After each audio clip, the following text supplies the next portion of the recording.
Set. Okay. Let's call the meeting to order. Thank you everyone for coming. I appreciate your volunteering for the budget committee. The purpose of this meeting is to just get oriented on the budget process. We can talk a little bit about our current budget that we're in right now, our current year. But I just want to say right now that we're not going to talk about the proposed budget, not at this meeting. So I would like to do a roundtable of introductions.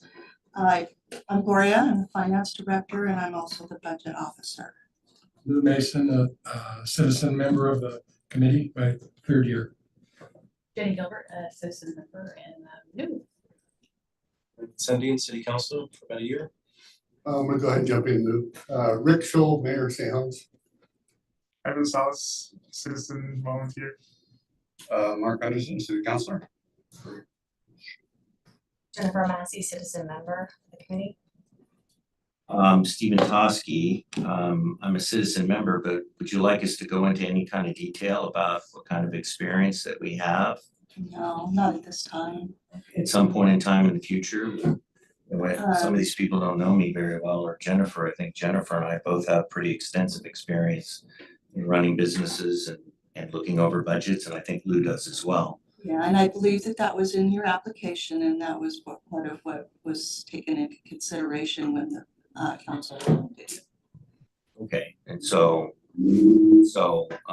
just for the public record, my name is Steve Toski, and I'm a citizen of St. Helens, and I'm trying to, I can tell you why I'm here is to really help our city council do their best job they can of understanding where we are as far as our money is concerned. And when I'm talking about our money, I'm talking about the people who live here and how we go about figuring out what to do in the coming year. And I have 20 years business experience going over profit and loss statements and understanding what it is to go through a budget process. And I believe that there are other people on this budget committee that have significant experience in that regard as well. Yeah. Yes. I keep going, but that's about as far as I want to go. Right? Russ Hubbard, councilor. I'm John Walsh, city administrator. And I believe we have our attorney on the Zoom, if you'd like to introduce yourself. Yes, thanks. I'm Bill Monahan. I'm contract city attorney. We have to unmute. Hold on, Bill. Oh. We have to unmute you. Okay. Is the TV turned down? Very great. It's our Very, very. Unmuted now. Yeah. It's over there. Yeah, it's usually on your side, Jamie. Somewhere over in there, Lisa. It's not muted.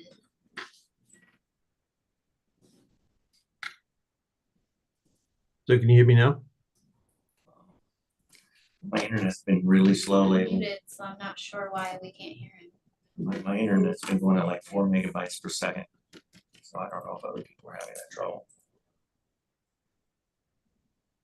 Put it back up on the screen.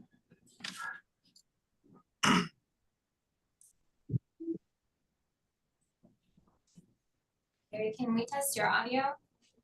Sure. Can you hear me now? Gary, say something. Gary Graves, interested community member. Did not pick up your mic. Well, it says I'm not muted, so. I don't know. Mine's indicating I'm not muted also, and I can hear Gary. Yeah, I can hear you too. We can't hear you either. We utilize the chat feature so we can read what you're saying. Sure, yeah. That's not gonna work. Did you try the TV remote? Yes. On this PA system. That's why I thought it was over by Jamie. It comes through on the PA.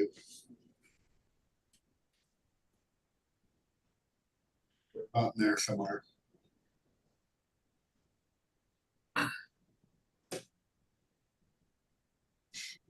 I will step out and give Kathy and Lisa a call. They know, but we have everything running according to recording. Yeah. Is it worth logging out and logging back on? What's that? Is it worth logging out and logging back on to see if it corrects Always. itself? Always. It's always reboot. Yes, try the reboot, the magic reboot. We could try that. While they're trying that, can you tell us who Bill and Gary are? So Bill Monahan is our city attorney. And then Gary, I believe, is just a citizen, is that right? He's not on the committee. He's just a Not just. Gary is not a citizen. Gary is a consultant that has actually looked at this budget and has provided some extremely valuable insights. Me and to some other people concerning our budget. That's great, but we're not going to be taking public comment. I'm just letting you know who he is. Okay, that's great. And then when you say that Bill Monahan, I don't know, Mr. Monahan can hear us right now, so I don't want to speak until he's fully engaged. So when you say that Bill Monahan is the attorney for the city, Mhm. okay, so we have different aspects to this thing. We've got the administration, which is John Walsh, you, and everybody that works under the administration, the city. Then we have the elected officials, which are the mayor, different council people. Then we have the budget committee. And so is Mr. Monahan going to be acting as the attorney for the administration? Is that his role here? He's our city attorney. So I'd like him to clarify his representation. Sure. So can you hear me now?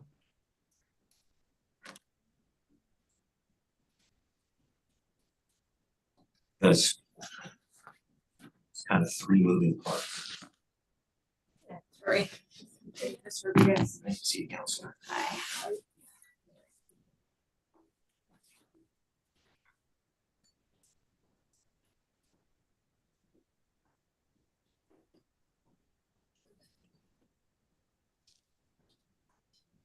So I can.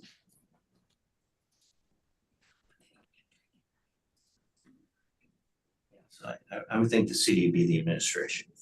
We just did a roundtable of introductions, so if you want to, while we're waiting for technology to come up. Scheduled to council president. Councilor Chilton and Steve Toski and nice to see you. You hear something? We did a roundtable of introductions, that's so us. if you want That's- to, while we're waiting for recording technology to come up. Start off so good. Councilor Chilton and Steve Toski. So how are we getting them? Nice to see you. Link is saying it's not valid.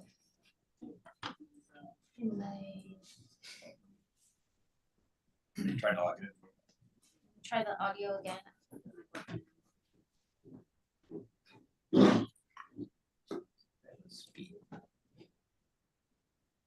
Bill, can you say something? Certainly. Can you hear me now? Ah. Yeah. Great. Yeah. Good evening. So. Okay, Bill, go ahead and introduce yourself, and Mr. Toski had a question. Sure, I probably didn't hear the question because I logged out to log back on, but I'm Bill Monahan from the City Attorney's Office, Jordan Ramus in Portland, and I'm a contract attorney for that firm. Okay, do you mind if I call you Bill or do you want me to call you Mr. Monahan? Bill is just fine, Mr. Toski. You can call me Steve, thank you. I'll do that. Thank you. Bill, are you going to be advising the administration in this, is that where your role is going to be? Well, what I do through the firm is we advise the city council. The city council appoints the city attorney, so we provide general advice to the city, and as I'm assigned to work with various departments within the city, either I or another member of the firm will provide that counsel.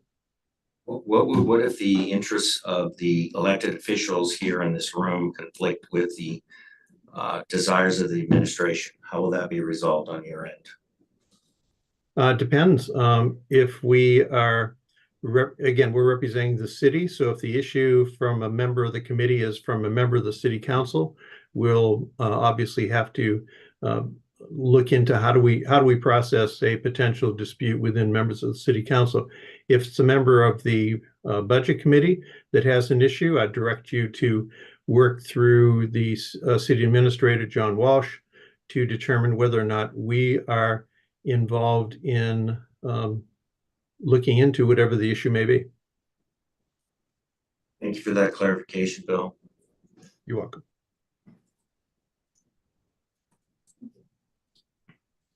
So if you want to go ahead and pull up the slides, I have a slide presentation. And then at the end, we can go through questions. And we've got time to possibly go through our current budget, maybe some of the issues that we're currently. So we're here, this isn't the actual official budget committee because we haven't had the budget message, right? But this is a citizen committee for the ORS. So should we at this time then have a chairman like Lou, like I would nominate or motion for Lou to be chair so that we can have it. I mean, this seems like this is a committee meeting. We're all here for the budget. Sure, we can do that. There's not, there won't be a process of reviewing the proposed budget or anything like that, but yeah, you could do that ahead of our first meeting if you like. Motion? No, go ahead. I'll make a motion to make Lou Mason a chair for the citizen budget committee. I'll second that. You got that? You okay with that, Lou? Yeah, Lou, sorry. We vote. Yeah, you'll need to vote. Somebody's gonna have to call it. Been made and seconded to Mason as chair of the budget committee. Aye. All in favor signify aye. Aye. All opposed, nay.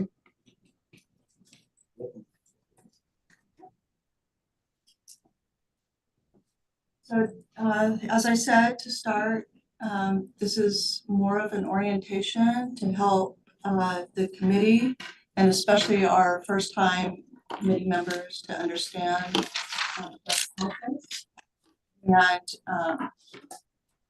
and how we're going to go forward. Next slide. For the pre-meeting, next slide. So for pre-meeting topics, we can do what we just did with you elected a chairperson, we can do things like that. We can talk about our current budget. I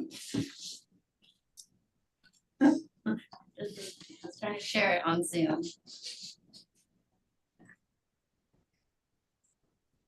Next slide.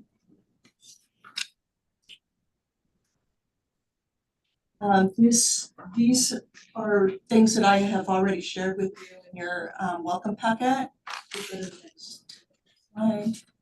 And so again, to reiterate what we're not going to discuss tonight is the question of whether we're going to fund specific expenditures or the question of whether we're going to impose taxes or onto the levy and those kind of things. We're not going to talk about the proposed budget. And,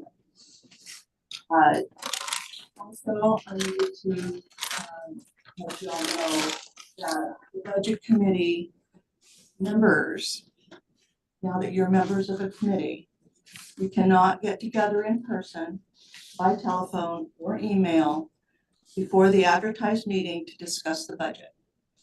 All budget discussions must be held in public meetings. Okay. So That's the budget, the current budget, what's gonna be proposed, like once you propose it, we can't discuss it until you're we're not all together in the meeting here. So That would be to declare ex parte contact. Pardon Right? me? That would be to declare ex parte contact if you have had that happen. You would.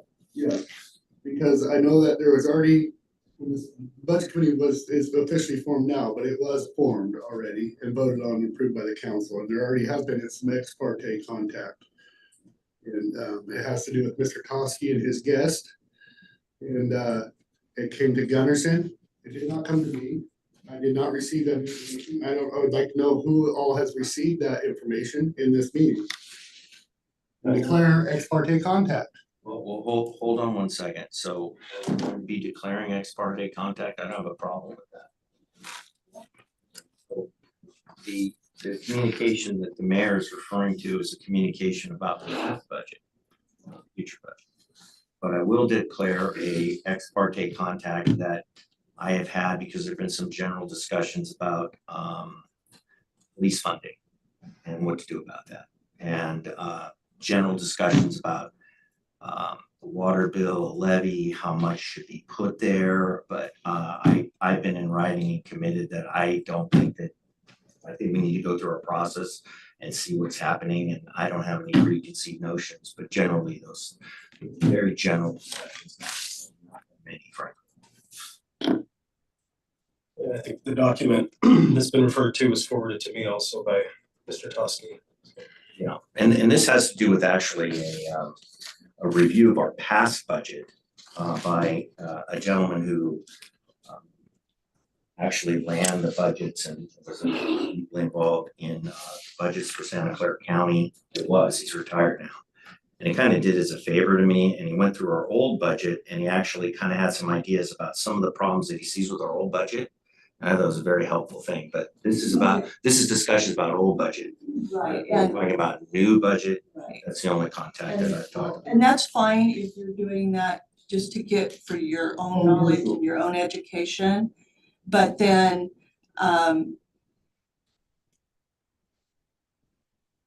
that's fine, that's fine. But sharing it amongst the group and there was not a public meeting. So that's when it becomes a problem. So if Mr. Monahan wants to Yeah. on this part. So from what I understand,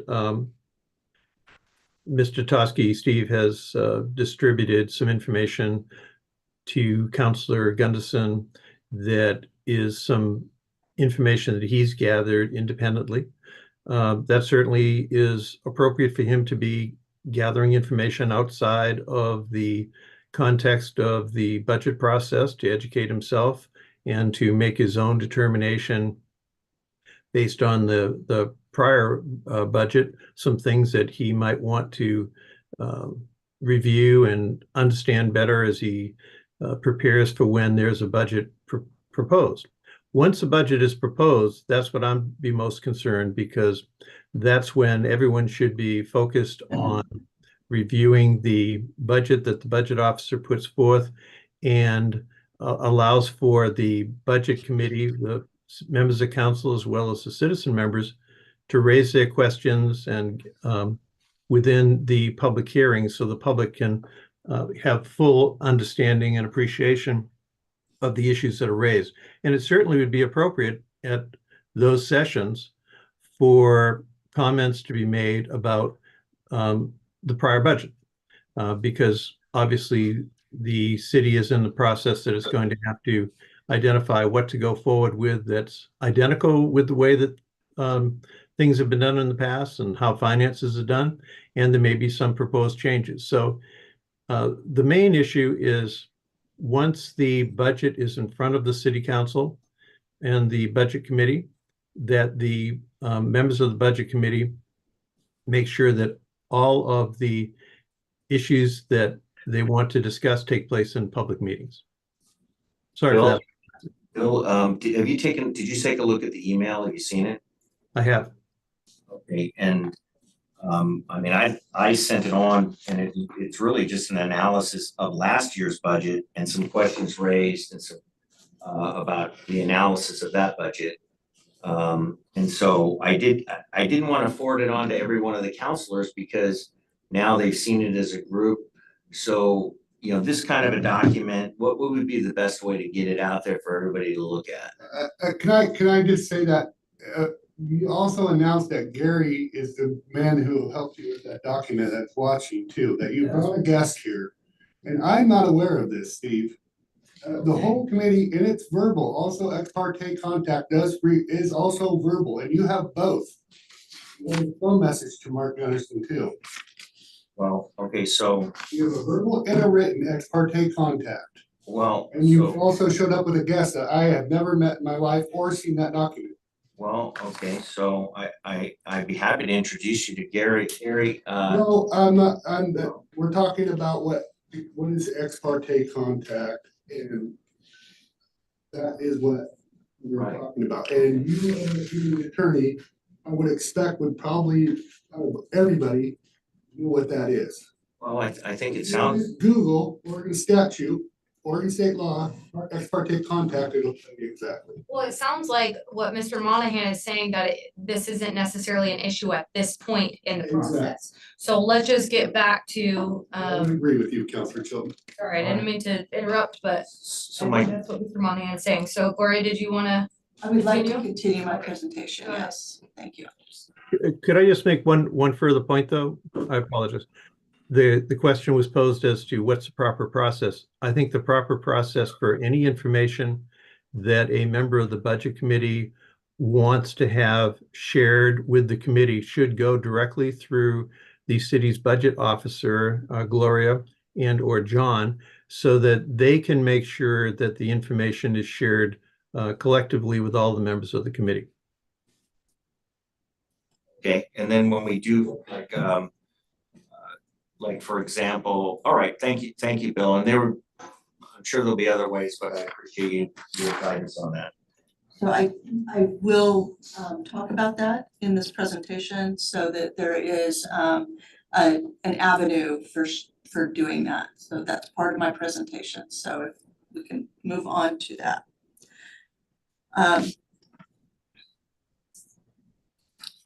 Next slide. So our calendar, next slide. Our calendar is developed to ensure the compliance with state laws. The main things are giving timely public notice and adopting before July 1st. There are a lot of things that must happen before the adoption. So this calendar shows a lot of the internal things that happen in the development of the budget. And I know that you feel that the April meeting, first meeting is a long ways out. But there will also be time that we'll be spending with the council. They'll be adopting or approving the goals that were set to guide us in developing the budget. And we have departments, you have professional people here, that staff that put in their budget asks, and then we work on that budget together. And then once it comes to you, we have a proposed budget, we have a budget which lays out what we propose the projects be and what maybe our issues are, or all of the information about what has gone into the budget. And that first meeting is where you receive that message. I do hope to share the proposed budget with the committee ahead of that meeting to give you time to develop your questions and even to get those questions into staff, to myself, and staff can work on answering questions ahead of that meeting and be prepared. So that way we're all prepared. And then we've got 2 more meetings after that to help us to go through even more questions. You can take a deeper dive into reviewing the document after you've received answers to the preliminary questions. And that is how the process becomes transparent and helps you to make the decision to approve the budget. Lori, I have a question. Oh, sorry. Oh, sorry. I don't know how everybody feels about this, but I'm curious, how we would meet before this, because I feel like the committee needs to meet this week before our Wednesday session in lieu of Wednesday's, council meeting, the special session that we had to discuss. So again, So obviously the budget committee would need to meet before April, so how would we have a meeting? Like if we needed to meet next week, how would we do that? I mean, obviously, we're not prepared to discuss the proposed budget with you. We're not. So respectfully, I think that the citizens, I can speak for myself, but I think the citizens, what they're looking for out of this budget committee specifically right now with the magnification on the city's budget is for us to do a better job at doing a deep dive. Historically, it's been perceived that there's been a rubber stamp on the budget. So you have people here that are committed to wanting to really dive into the budget, understand the budget, look at the past budget, and meet, so that when we actually sit there in front of our citizens and say, hey, we approve this budget, that we really have a full knowledge. The question,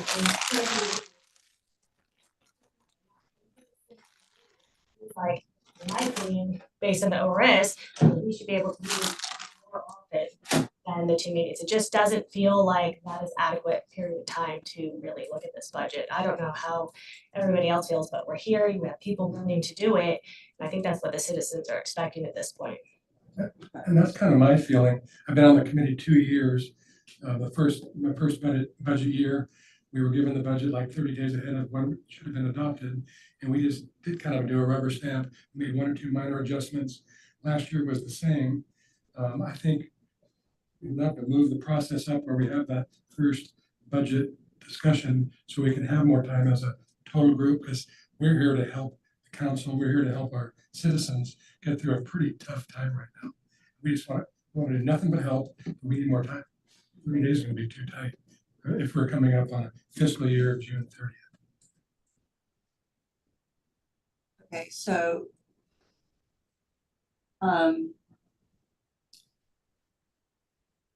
unfortunately, that's not the process.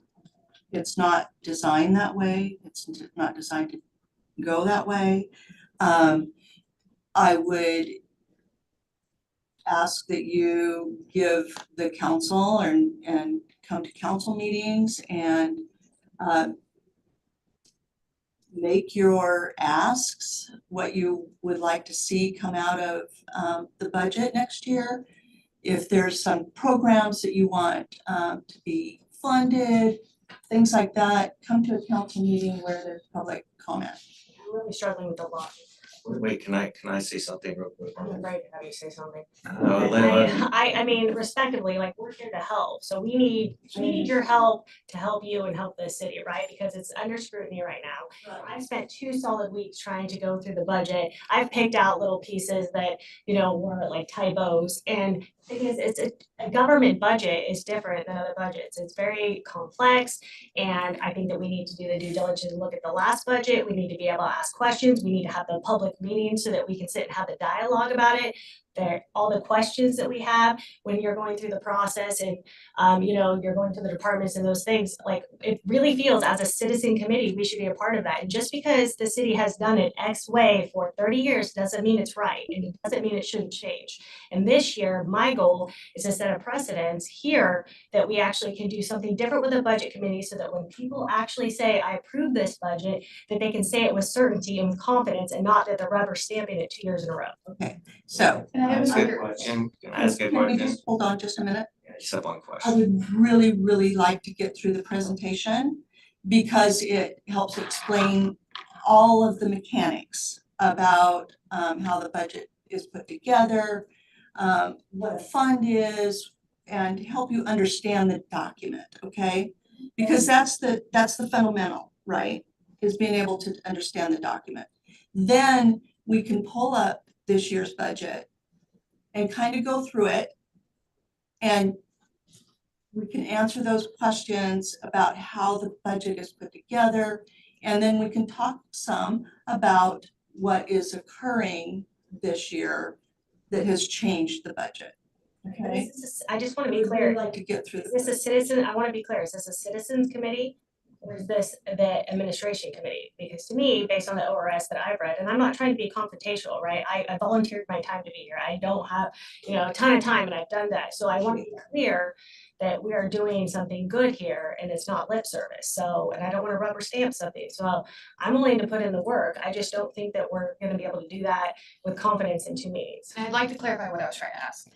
In my experience with parliamentarianism and stuff like that, this is a committee. So generally with committees, we have the ability to call emergency sessions, et cetera, to discuss things, which I feel like is probably very important right now in lieu of what happened on Wednesday. So maybe Bill could answer that. I feel like we're not limited to just 2 meetings, because that's not typical with committees, but can we get Can I clarification? ask you a question, Gloria? Sure. Please? Alright. My understanding from what Mr. Monahan said, and what you have said is that there's a difference between the type of work that we can do about looking at the past budgets and looking and analyzing that. Versus what we can do about the future budget, that we can't really be looking or talking about the future budget until it comes out. But I'm hoping that what we're talking about here is we can spend as much time as we want clarifying the past budget, how that the funding works, where the money is, where the shortfalls are. We can spend time on the past budgets, correct? Correct. And so I think if we felt there's a need as a budget committee and the other, of course, this is a committee, including our counselors here, we're all part of it.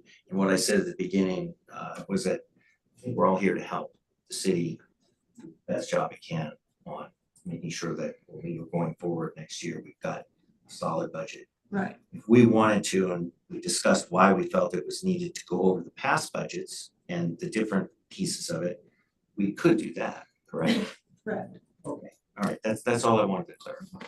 Thank you. Did you want, I don't have an answer to my question. Can we call?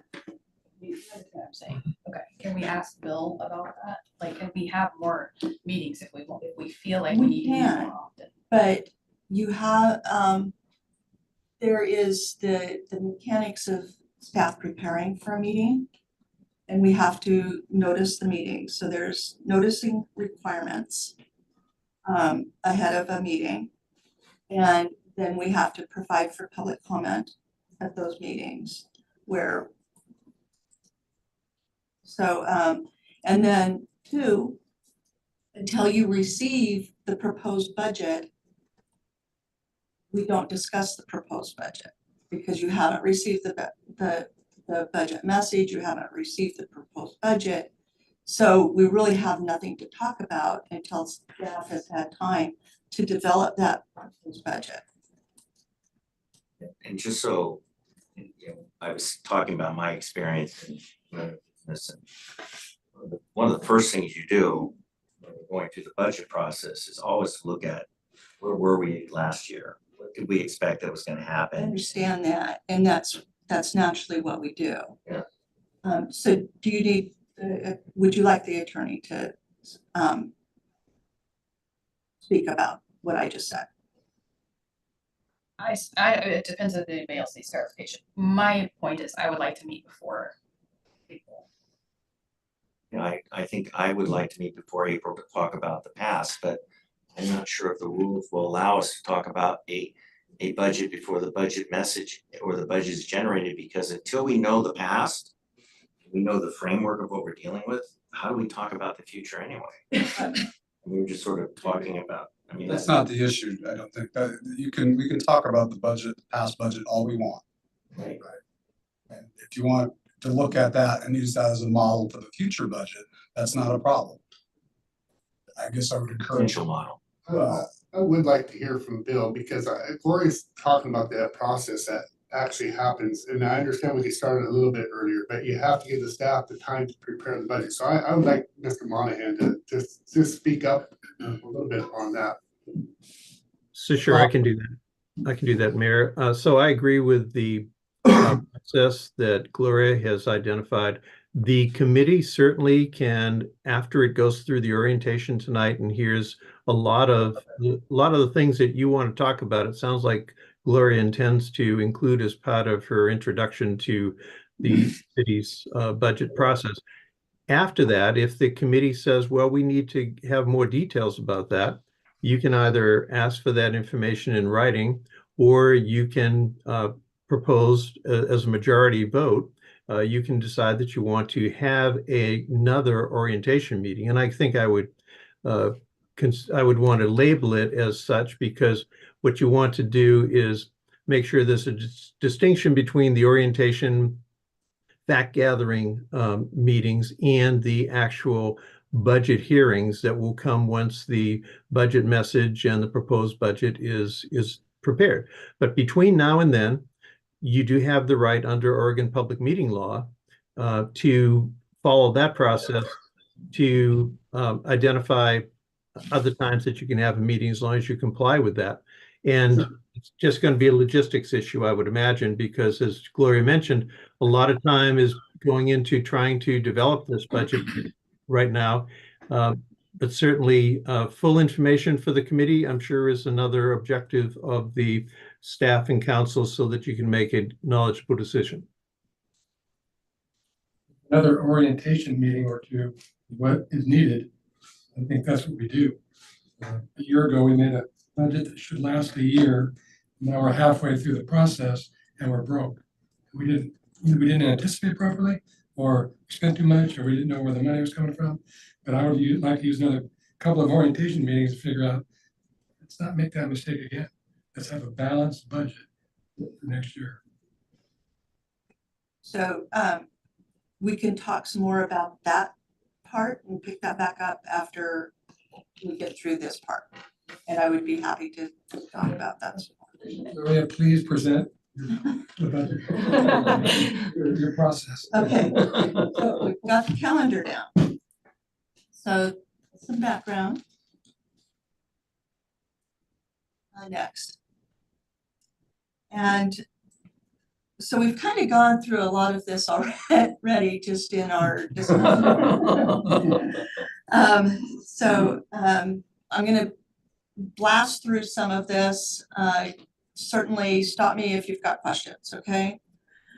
So the budget laws are designed to ensure proper and transparent fiscal management of public funds. And I understand that whatever in the past, I think you it's feel okay. like that you haven't had that process. My goal is to have a process where you truly understand the budget before you adopt it or approve it. So I want to make time for that, but as long as we can get through all of the discussions. Next. And so all governments in the state of Oregon have to comply with the budget law. Next. And then what are we required to do? So I have to prepare the budget or the proposed budget, and we do notice. And the budget committee meeting is noticed so that there is public comment received. You receive the budget, and I am hoping again to give you the budget document, the proposed budget document ahead of that first meeting. It's not typically done that way. Typically, it's you don't receive that budget document until the day of the meeting. I want to open that up a little bit so you have time to review it and time to develop some questions. And that hopefully will help to make the process more open and give you more time to consider it. Next. Once you've approved the budget, it will go to the council for adoption. The governing body has to adopt the budget by the 30th of June. There's a limited amount of changes that the governing body can make after the budget committee has approved the budget. So what we want to do, and the reason we make several committee meeting opportunities in the calendar is to make sure that there isn't a lot of changes that will need to be made once it goes to the council. We want to make any changes that are necessary from the committee before it goes to the council and it gets all approved then. So the mechanics. It's a legal document and go ahead forward.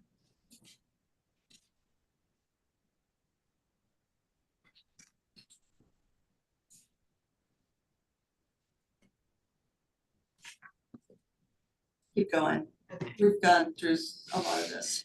Okay. See, we were so far ahead. Okay, so again, I with the help of staff, will develop the proposed budget and prepare that for the first committee meeting. And the committee reviews it, however long that takes, and approves the budget. After that, like I said, it goes to the council for adoption. Go ahead. And we already know that the committee consists of the council members and an equal number of appointed citizen members. And at that first meeting, you're going to hear the budget message and the proposed budget. And again, I hope to give that to you ahead of time so that you have time to review that. Then we'll hold the meetings, we'll take public comment, review, however deep dive review that you want. We'll be prepared for that. And you make revisions to the proposed budget and then approve the budget. Once it goes, you'll approve the tax rate and go ahead. So this is the part where it's really, I think, essential for you to understand how it's structured. So the budget is it's prepared by fund, and a fund is a self-balancing set of accounts used to record estimated resources and requirements. So a fund is a self-balancing set of accounts. All resources and requirements must be budgeted, and all resources and requirements must balance. So we have to have a balanced budget. I'm going to slow down the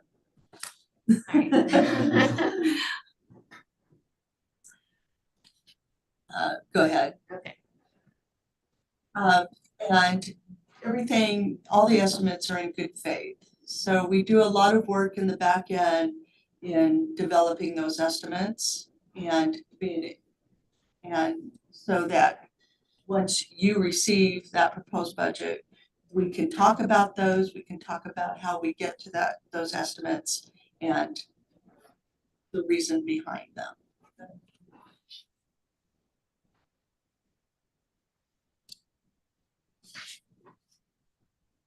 So again, all funds must balance. This is a sample of our Parks SDC fund in our 2024 budget. So we have to have the 3 columns.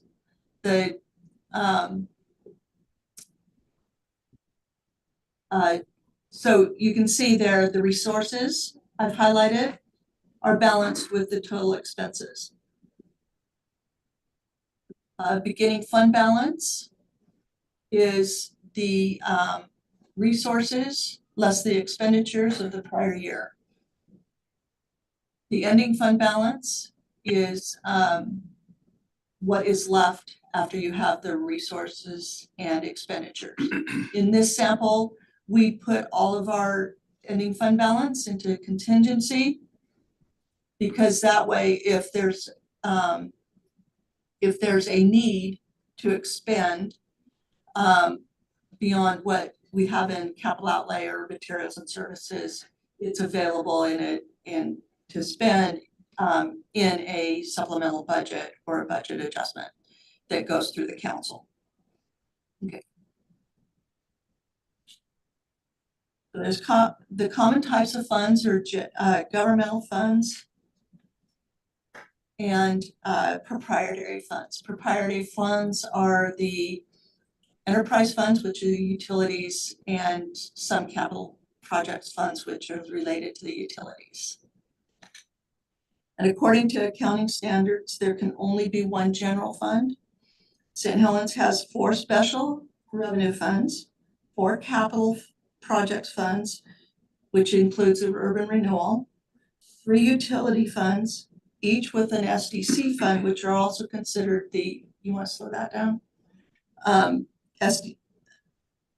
The SDC funds, which are also considered capital projects funds, and 1 internal service fund. There are a total of 16 funds for the city of St. Helens. Okay.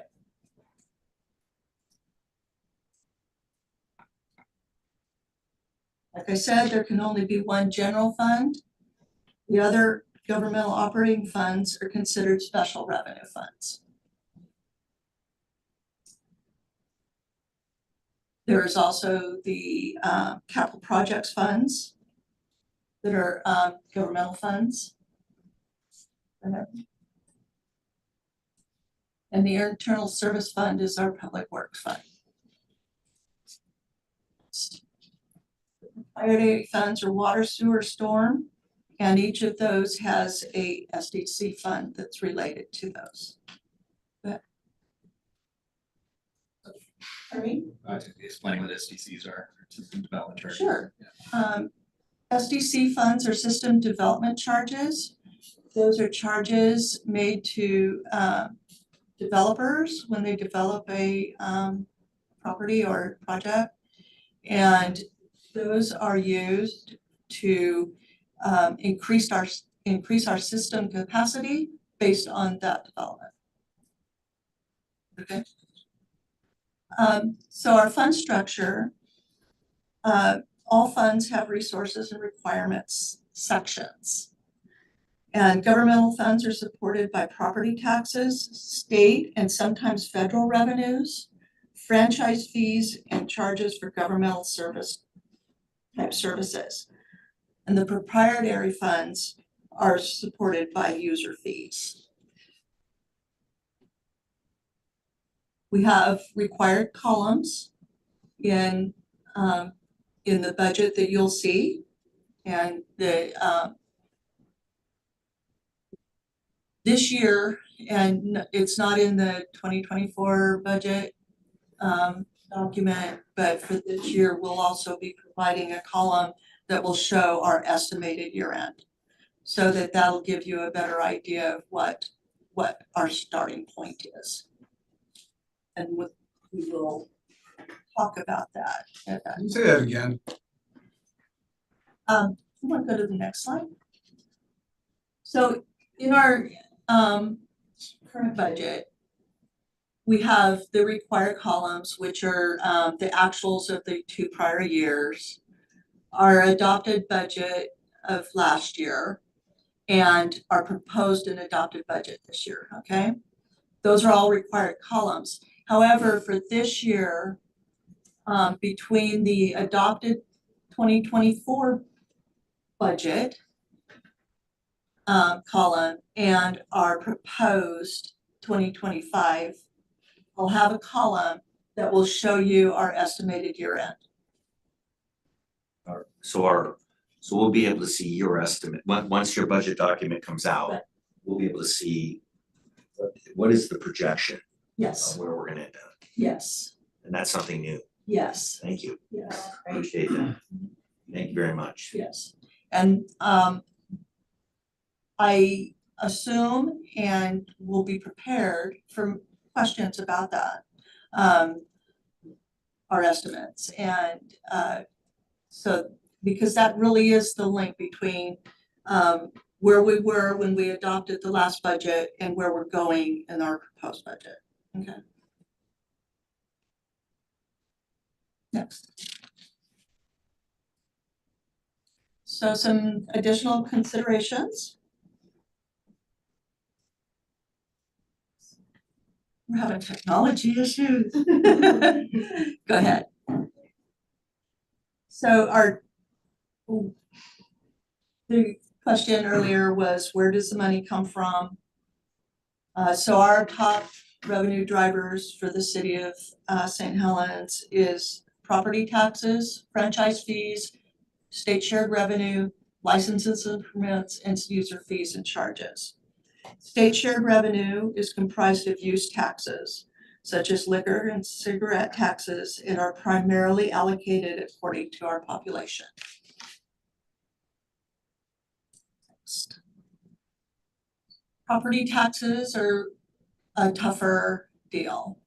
Oregon law allows local governments to levy 3 types of property taxes. So the permanent property tax rate, which was given to each taxing entity back in 2004, is that right?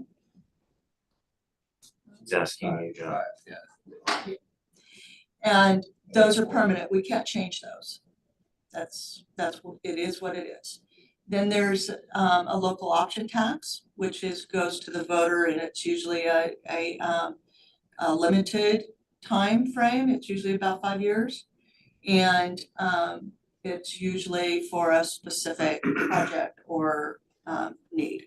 And a local option levy can be used for services. The general obligation bond levy, which we call a GO bond, is generally more for projects.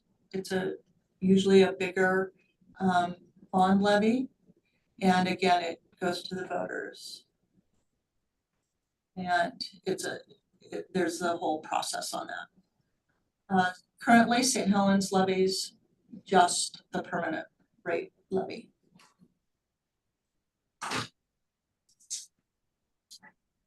Next. The Oregon Constitution places limits on property tax collection. The Measure 50, passed in 1997, limits growth in assessed value to no more than 3% for existing properties. And Measure 5, passed in 1990, limits combined tax collection by general governments to $10 per thousand of real market value. So these are both limited. The amount that we can levy, and the city really doesn't have any control over that. It's all calculated by the assessor. We calculate what we estimate will be received in the next year based on those limitations.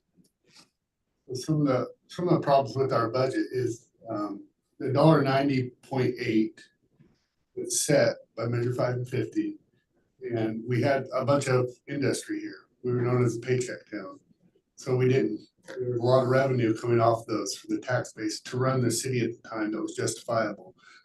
The states came through and said to all cities, enough of your tax rate, they allowed the cities to adjust them. And they went off of a capita of what you have been running on, and they set a permanent rate that the state did all, and they have not. Property tax reform has been a big topic at every meeting for every city.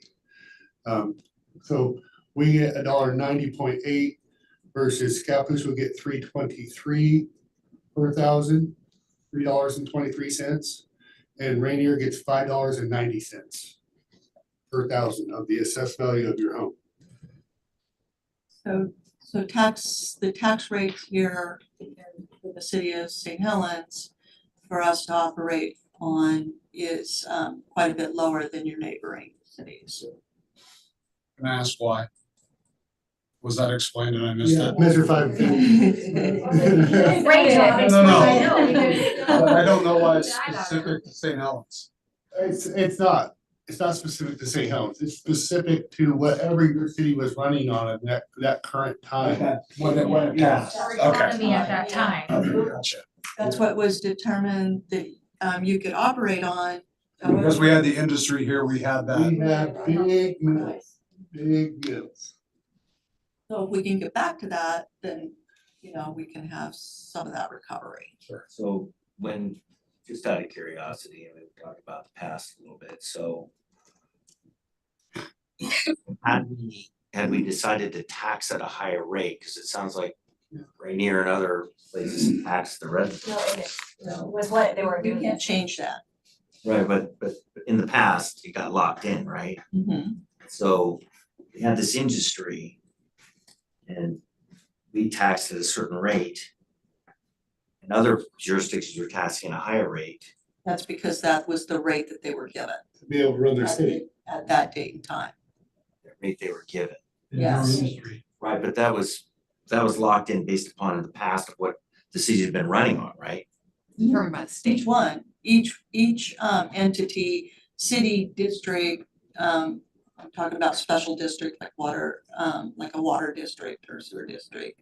Any taxing district, the fire district, those at that point in time, the state gave them us a permanent rate.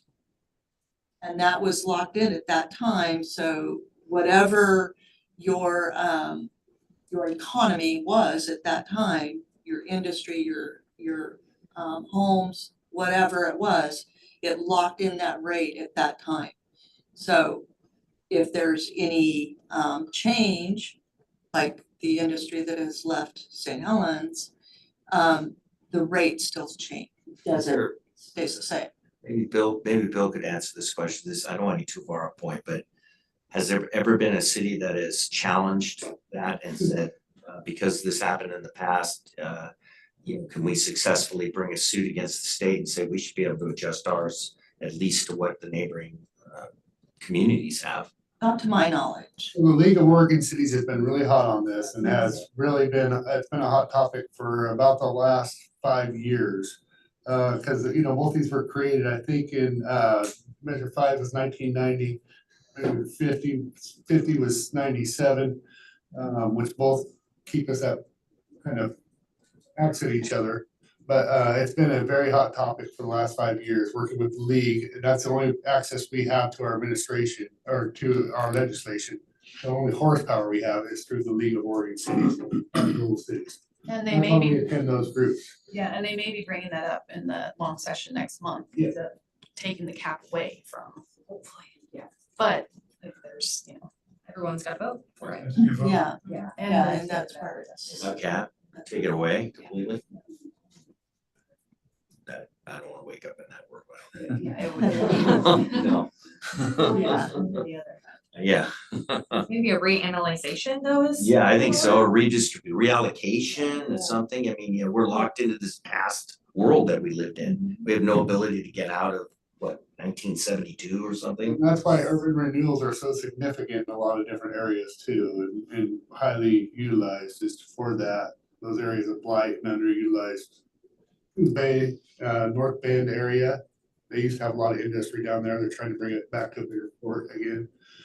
But, you can see some of the work that's been done by, urban renewal down there on the waterfront, that links both of them, and it's very cool, you got the Mill City Casino right there too as well, you can gamble if you'd like. Will we be touching on the urban renewal? No, that's a separate. That's a So different we meeting. will be talking a little bit about urban renewal. So I'll tell you now, I think I've got it here. There will be, on our last meeting that's scheduled in May, there will be, you'll also meet to discuss and approve the urban renewal budget. It's a very small budget. So there won't be a whole lot of need for discussion on it. We should be able to get through that without any problem. There will be a meeting with the Urban Renewal Agency that's scheduled, and I would encourage you to attend that meeting with the council and the Urban Renewal Board, so to learn about what the urban renewal is, how it's structured, and how it's funded. Do you remember the date? Well, we're also just talking about scheduling it because we also have to bring in our own chair. The chairperson of it is Council President Mort, so he will come in and relieve his duties to also a new chair. Yeah, I believe, is it first meeting in February? Yeah, it's kind of early, but yeah, February 7th. Yeah. Yeah, your meeting, you are all budget committee members, but you're also wear a different hat as the agency.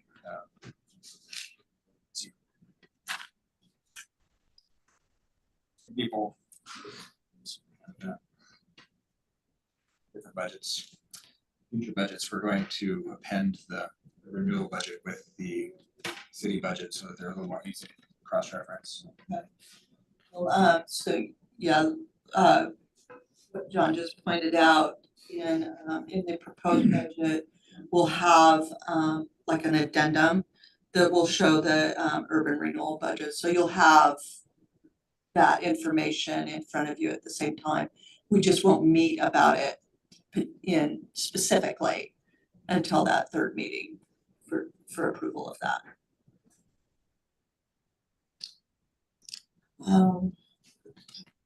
So next, where does the money go? I think we need to keep going. Okay. So there are different types of expenditures. There's recurring expenditures and then the one-time expenditures. One-time expenditures are, of course, not recurring in nature. And they're things like construction projects and equipment. And I cannot stress enough that one-time revenues such as grants and the sale of assets should not be used for recurring expenditures. Since you're mentioning it, what about when the grant proposal is, the grants have been granted, let's say for 3 years, 1, 2, 3. Can we use a grant that has been, we're gonna get 3 years in a row, we know the amounts, can that be used as recurring?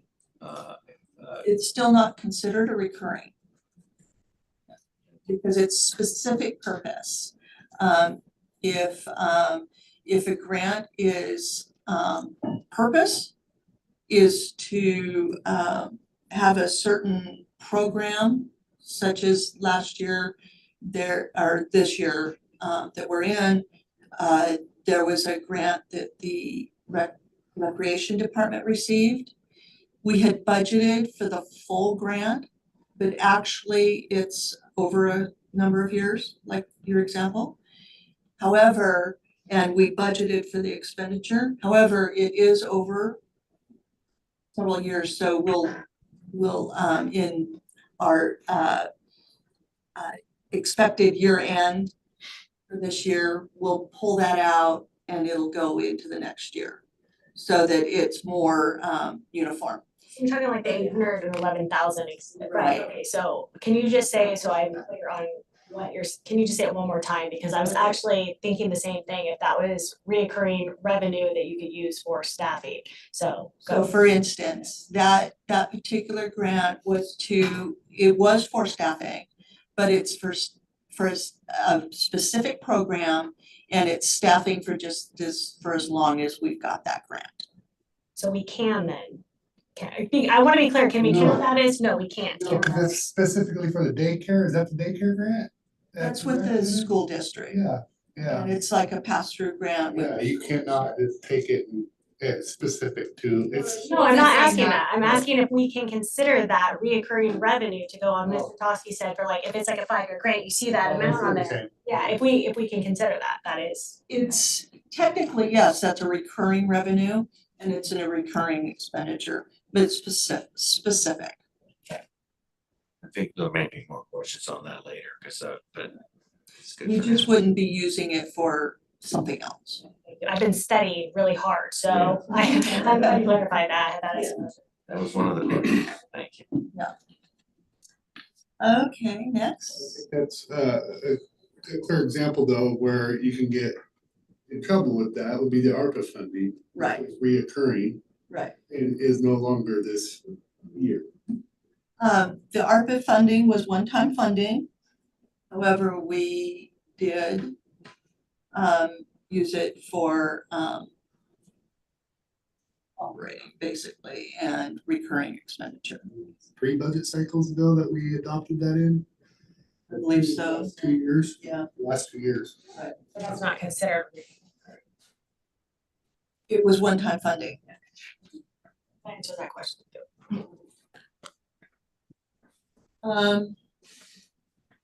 Okay, so what is the fund balance? The fund balance is the difference between the assets, which is primarily our cash, less and the liabilities and how much we owe.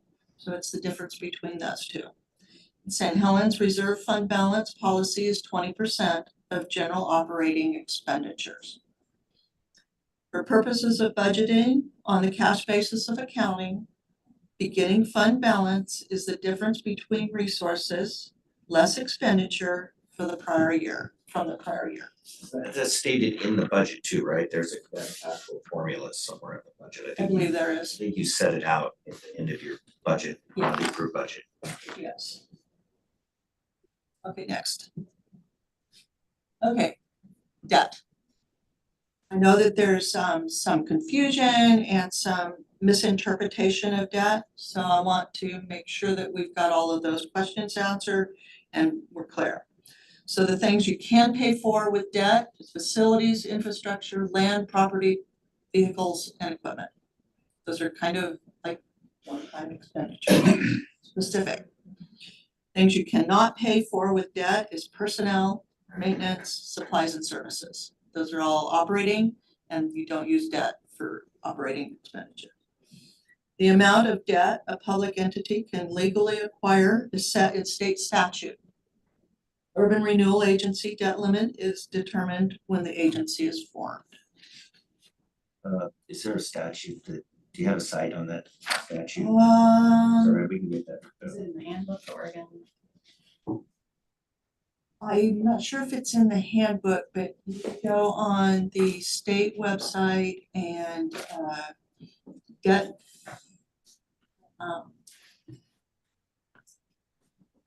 drawing a blank now. It's He's right, he's looking for it. yeah. Yeah, actually, Cite the no, statute yeah. up here. Phil, do you know what the statute is on debt? I don't have it offhand. Okay, thank you. So we'll look that up. Next. Our process is, again, we already have gone through a lot of this already. The committee meetings are subject to public meeting laws. A quorum is required to conduct the business. The committee may request and receive additional information from staff. And a majority is required for voting. So the calendar provides for plenty of time for the committee to ask questions. It is most advantageous for the committee and staff to receive written questions ahead of the meetings in order for staff to provide a complete and accurate question and answer period for you. So my process has, in the last 10 years, has been, and it's been successful, is to ask the budget committee to please provide me with your questions. I can ask them, take those questions and with staff's help. So because usually it involves other departments. So I can go to those departments and we can compile all of those questions and we can share the whole Q&A with the whole budget committee. That way everybody gets all of the information at once and it provides to a really cohesive way for us to get through the meetings. A lot of you have similar questions, so I can go through those questions and a lot of them can be answered in the same, with the same answer. That way we don't have a lot of duplication And So I have a question. sure, So I believe I read somewhere in the ORS for the budget committee that you can compel like people in the departments to come, right? If we want them to come. So, we will. okay, so we'll have people, the heads of the departments come in, we can ask them questions. So when we put that together, you'll take it back, whatever that criterion, you're gonna get the answers. And they're gonna come back and we can ask them questions. Yes, so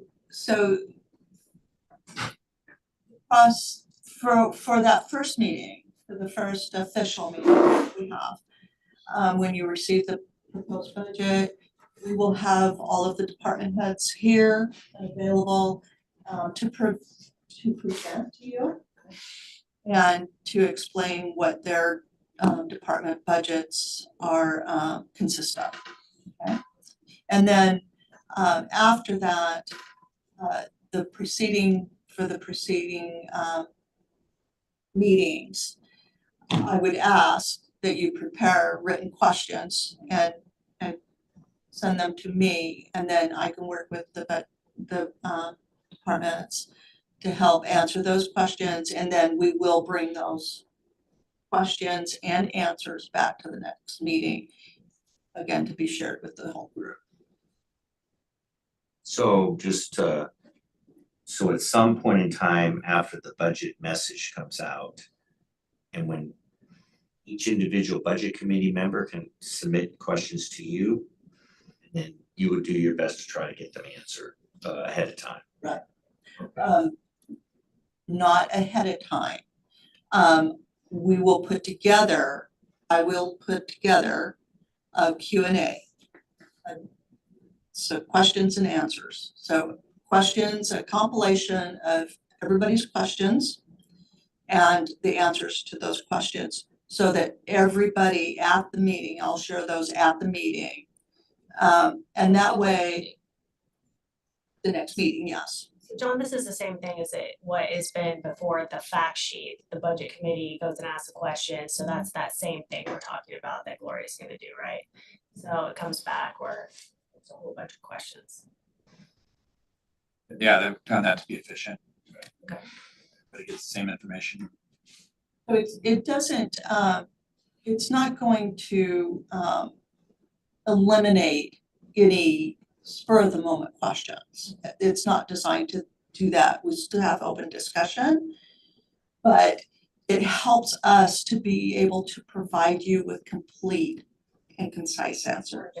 Yes, yes. Will there be an opportunity to have and I don't wanna belabor this, but after the department heads are here and we ask the questions, are they going to be coming back to any of the other meetings? Because usually one question, one answer leads to something else, right? So sometimes it's more efficient and effective to have that department head there also to be able to answer this instead of actually responsible for that part. Right. We try to have everybody here for the meetings. Perfect. Thank you. And then one more thing too, along these lines about the ORS, that if we want to see certain documents, we can request them and the city can provide them, correct? Pardon me? We can request them. If the budget committee wants to see documents, I'm not talking about I'm not talking about I'm not talking about an individual committee member. Mhm. I'm talking about if the budget committee says, we wanna see this document, that document, we say, yeah, we'd like to see that. Then we can ask for that too, and it would be Sure. prepared, it would be produced. Right, and I would hope that you would all agree that there's relevancy. It would have to be a majority vote, so people, there'd have to be a discussion and also, Right. of course, it'd be discussion, Right, seating. And it doesn't necessarily have- Discussion would be amongst everybody. right, and it doesn't not- necessarily have to be voted on. It would just need to be, a consensus that you all feel that that document being provided would be relevant to the discussion. Well, and I'm guessing there's still a little bit of complexness there with things that are still like in executive session, right? Those wouldn't be Right, privy to that information Correct. either. same with I would personally like that, like the planning commission, and we do, that we make sure that we declare ex parte contact prior to the meeting, just because it's already happened and just, I think it's safe for everybody. If you don't declare it, that's fine. if you haven't had it, but I just think that's safe for everybody. The channels of communication need to be, I should not be withheld from a document that may be vitally important to this process as a member. Yeah. Yes. And that's my concern. Thank you. It should be everybody's concern. I'm concerned that there's no police station up on the wall, and everyone would want it, but that's just me. Digress. Okay, Sorry, nothing up there.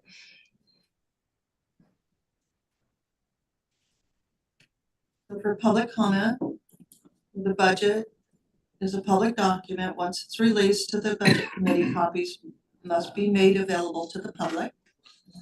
Just putting it back on. The committee must take public comment at one or more of the meetings, and any member of the public may speak when recognized. And we've already talked about timing of releasing the document, so that is the hope and the plan is to get you ahead of the first meeting. Whether it's a week or 2 weeks, I don't know, because it's going to depend on how much we can get put together and have it completed. I think that the budget that you will be preparing this year will be in the same format as the budget we had for last year, so we can kind of compare apples to apples Yes. as much as possible. Yes. Thank you. The budget that we prepare is formatted in such a way that it complies with the National Budget Award. And it's sent to the GFOA, which is the Government Finance Officers Association, for review by them. And there is some very distinct and qualifying information that budget has to contain, that document has to contain. And so in order for it to be the best representation of the entity, and it's formatted in such a way that it has all of the information. It's a complete document. Okay, next.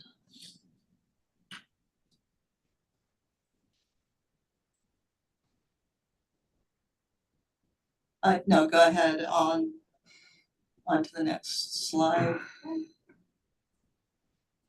Okay, and so just to recap, we'll do the proposed budget.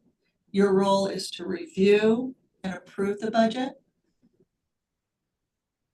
And then once you have done so, it goes to the council to adopt and appropriate the budget.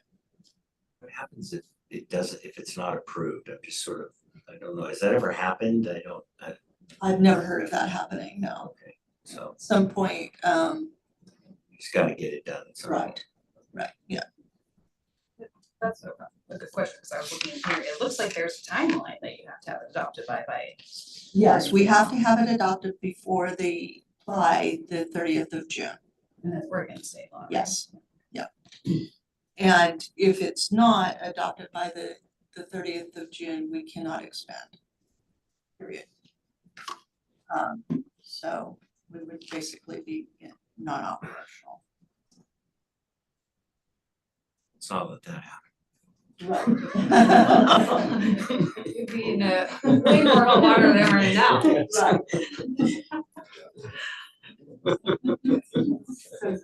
ahead to the last slide. Excuse me, Gloria, can I comment on the debt question? Sure, yes. So if I'm correct, the question was where in the statute or what legal authority is there that limits the city's debt? Is that correct? Yes. Okay, it's found in ORS 287, 287A 050 and then parentheses 2. And what it says is that unless the city charter has a lesser limitation, then a city may not issue or have outstanding at the time of issuance general obligation bonds that have a principal amount exceeding 3% of the real market value of the taxable property in the city. So unless there's a charter limitation that's less than 3%, 3% is the limit. Thank you, Bill. You're welcome. And tonight, the ORS was 287.8050. Nope, it's actually 287A, capital A, dot 050, and in parentheses, 2. Thank you. You're welcome. Go ahead to the last slide. So I want to tell you thank you again for being here and for being committed to the process. And staff and I look forward to presenting the proposed 2025 budget to you on April 25th. Like I said, I'm dedicated to giving you that ahead of time so that there's more process time. And you may submit your questions to us at any time.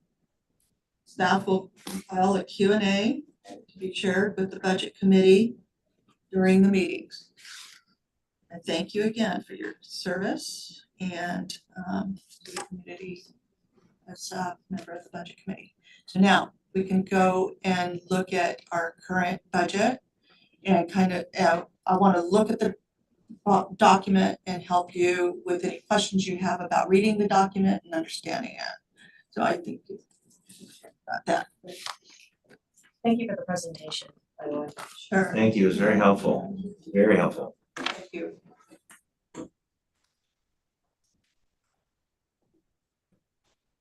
Your budget books. This is the proposed too. I'm just thinking if we have any bound ones, extras that we can distribute to the council of this year's budget. Don't know that we do. Look around. There's one up front. It needs to want our copy. Sort of wing it.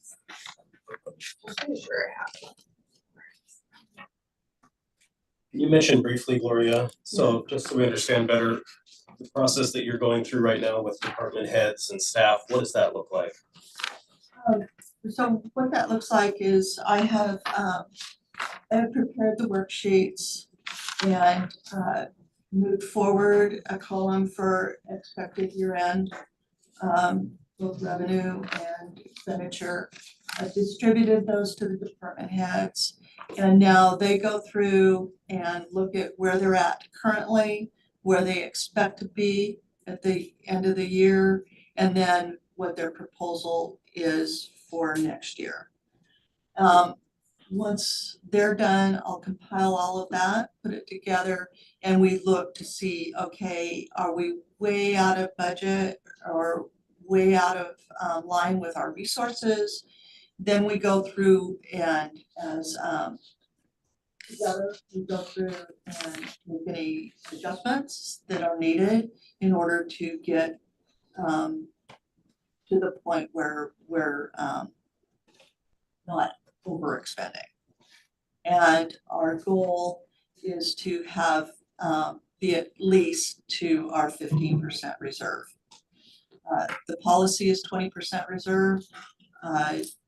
Because of Cascades leaving, we may not get there, but we are going to be working on that. So the 15% reserve is our goal right now. And then that will be the discussion. So I have a question about the reserves too. So is that, I mean, there's something, I have to go back and look to see if there's something that is in our ordinance that says that it has to be the 20%. So are we in violation of any type of policy by not being at 20%? And what does that mean as far as to the city? Right. So the reserve policy was set by council. So it is either in a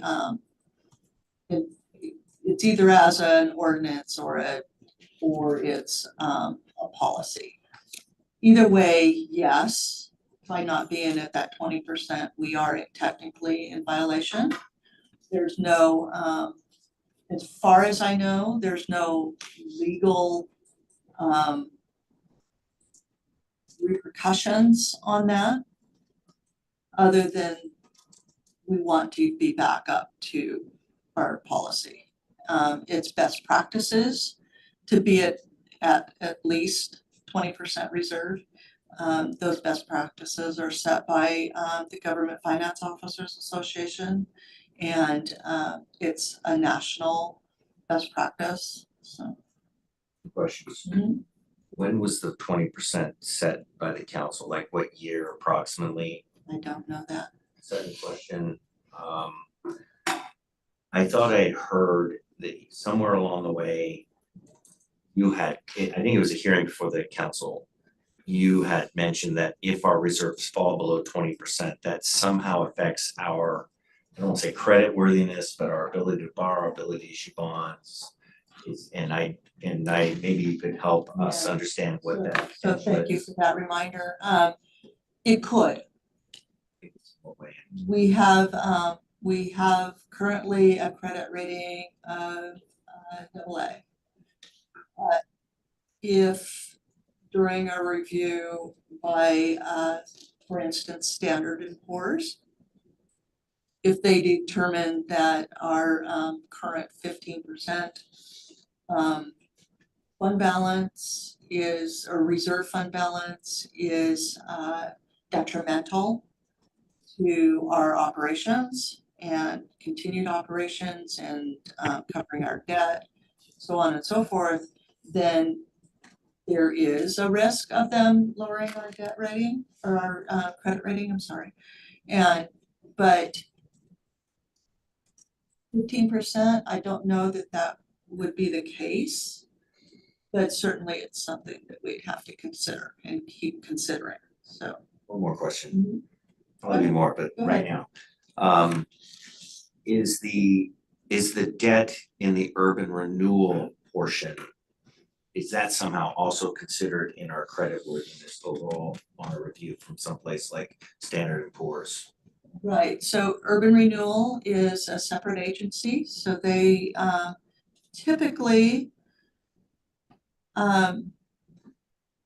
would have their own credit rating. Usually, credit ratings are based on particular bonds. So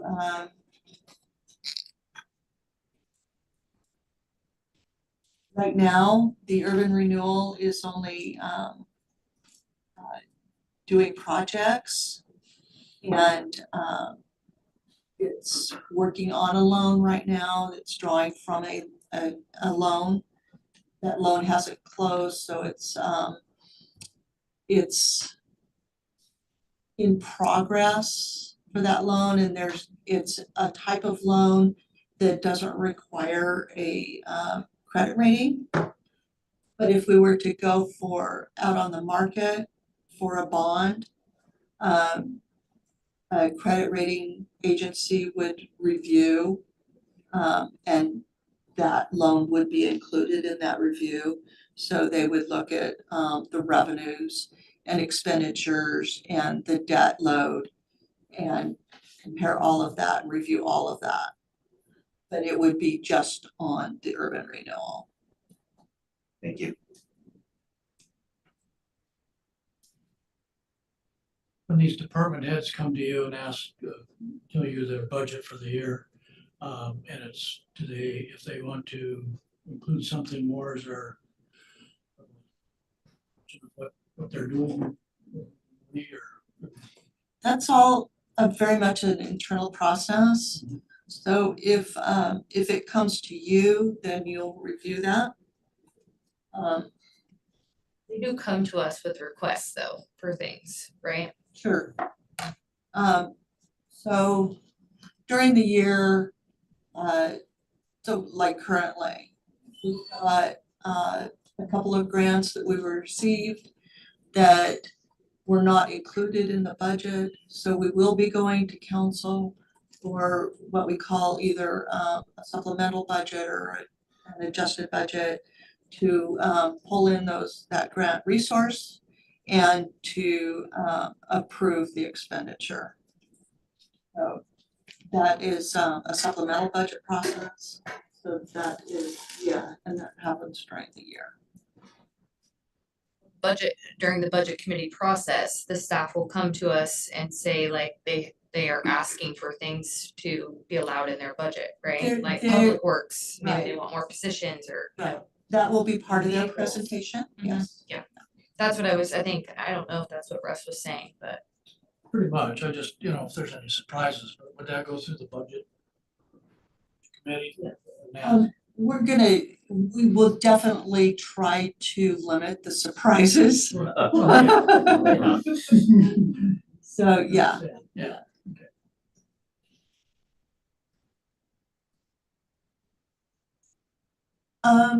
So go to through here and I'll stop you.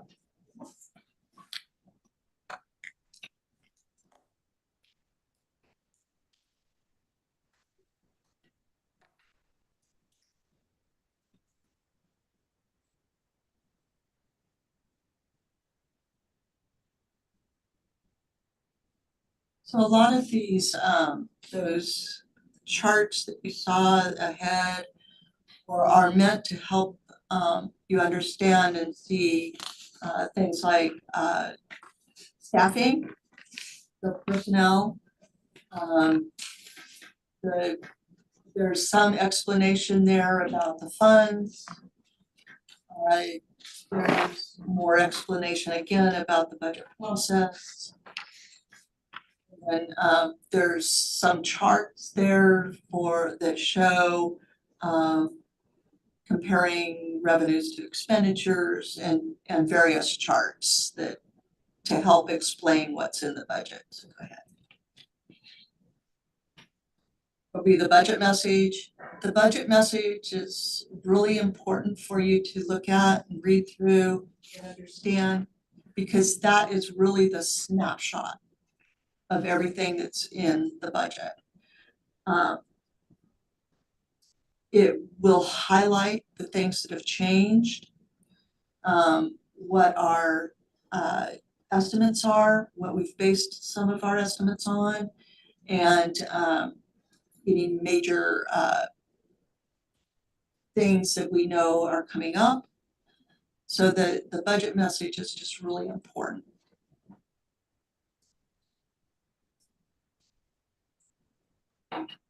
We went over 17 really fast. Staying on that page.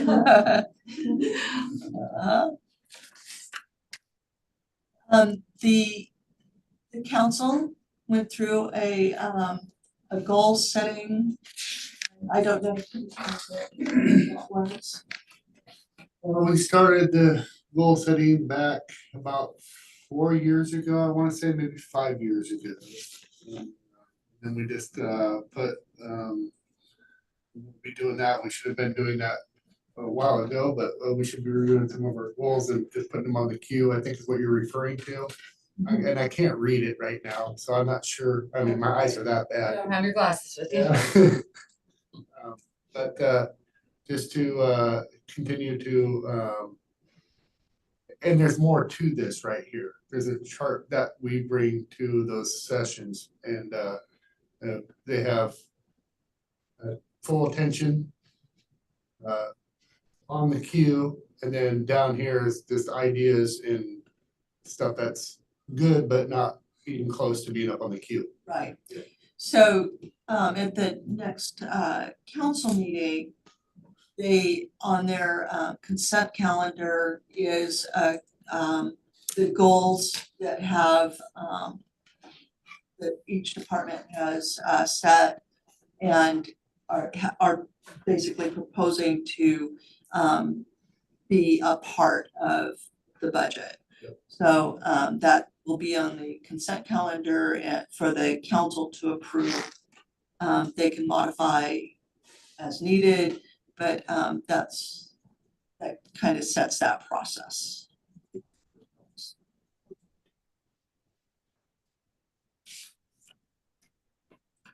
So this is what Mayor Scholl was talking about. There's different levels.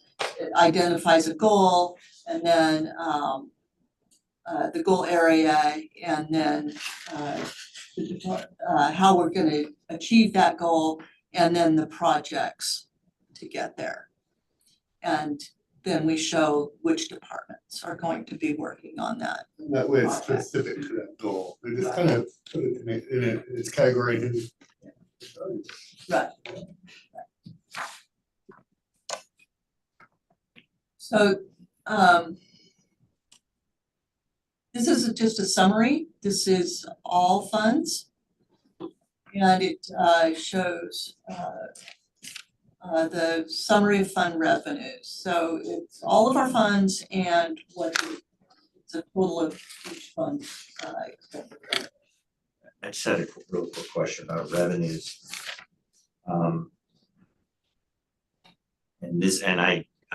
Is debt, if we take on a loan, for example, is that considered a revenue? Yes. Okay, and then is there a way to figure that out when we look at it? Is this taxes or is this a loan?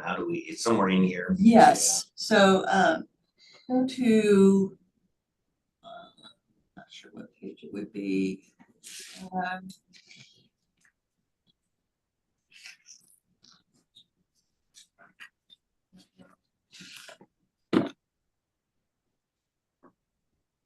I don't know that we're receiving any loan proceeds currently other than in the urban renewal. Okay. But it would be a separate line item in the individual fund. So what we've got up now is the general fund, and that's the revenue detail. There would be a line and it's closer to the end, that particular fund that shows loan proceeds. And it would be a separate line item so that you would know, and then you could ask, what is this loan? I probably have a few questions about. We're gonna have a loan, we got debt service, where's the debt service show up in budget on this loan, on that loan? Right. How is that? Go to, I had the budget in front of me. Oh, thank you. Other things you'll see are the city will sponsor like community development block grant projects, because only cities and counties can do that. Cleaner Center was a project, it's like the food bank was a project, other community organizations come, but it'll be $1.5 million.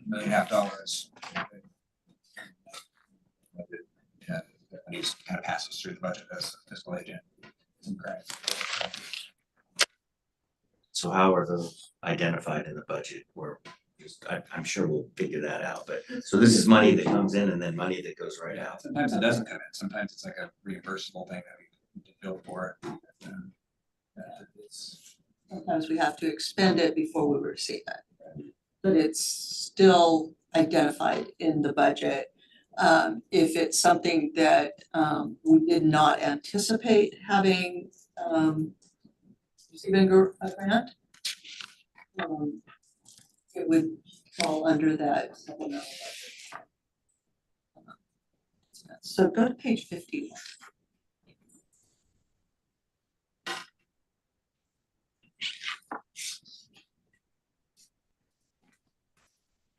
That now.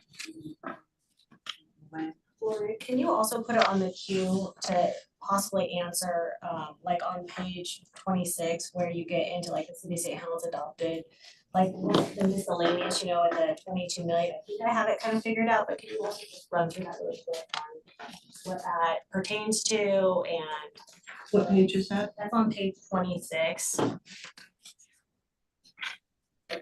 back to that. Thank you. So on page 51,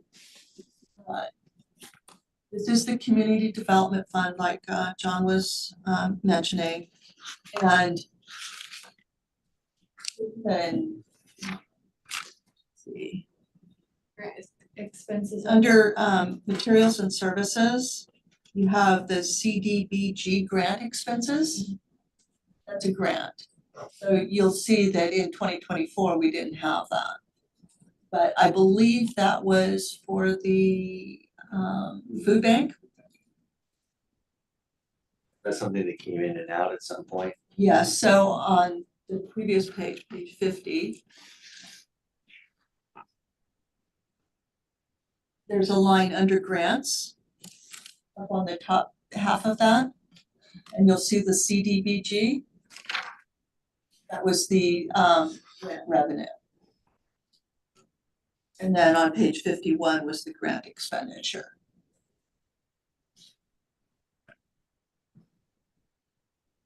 So then also you'll see on that page, down on the lower half, the debt service.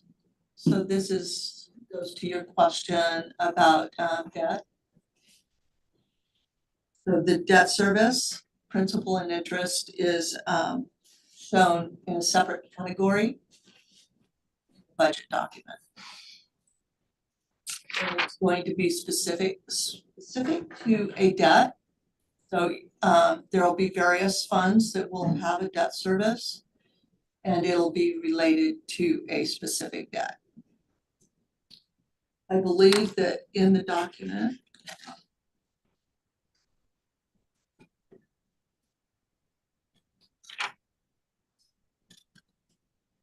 in the back of the document, on page 81,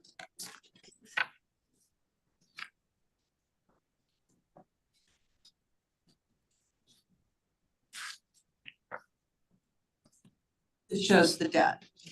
It shows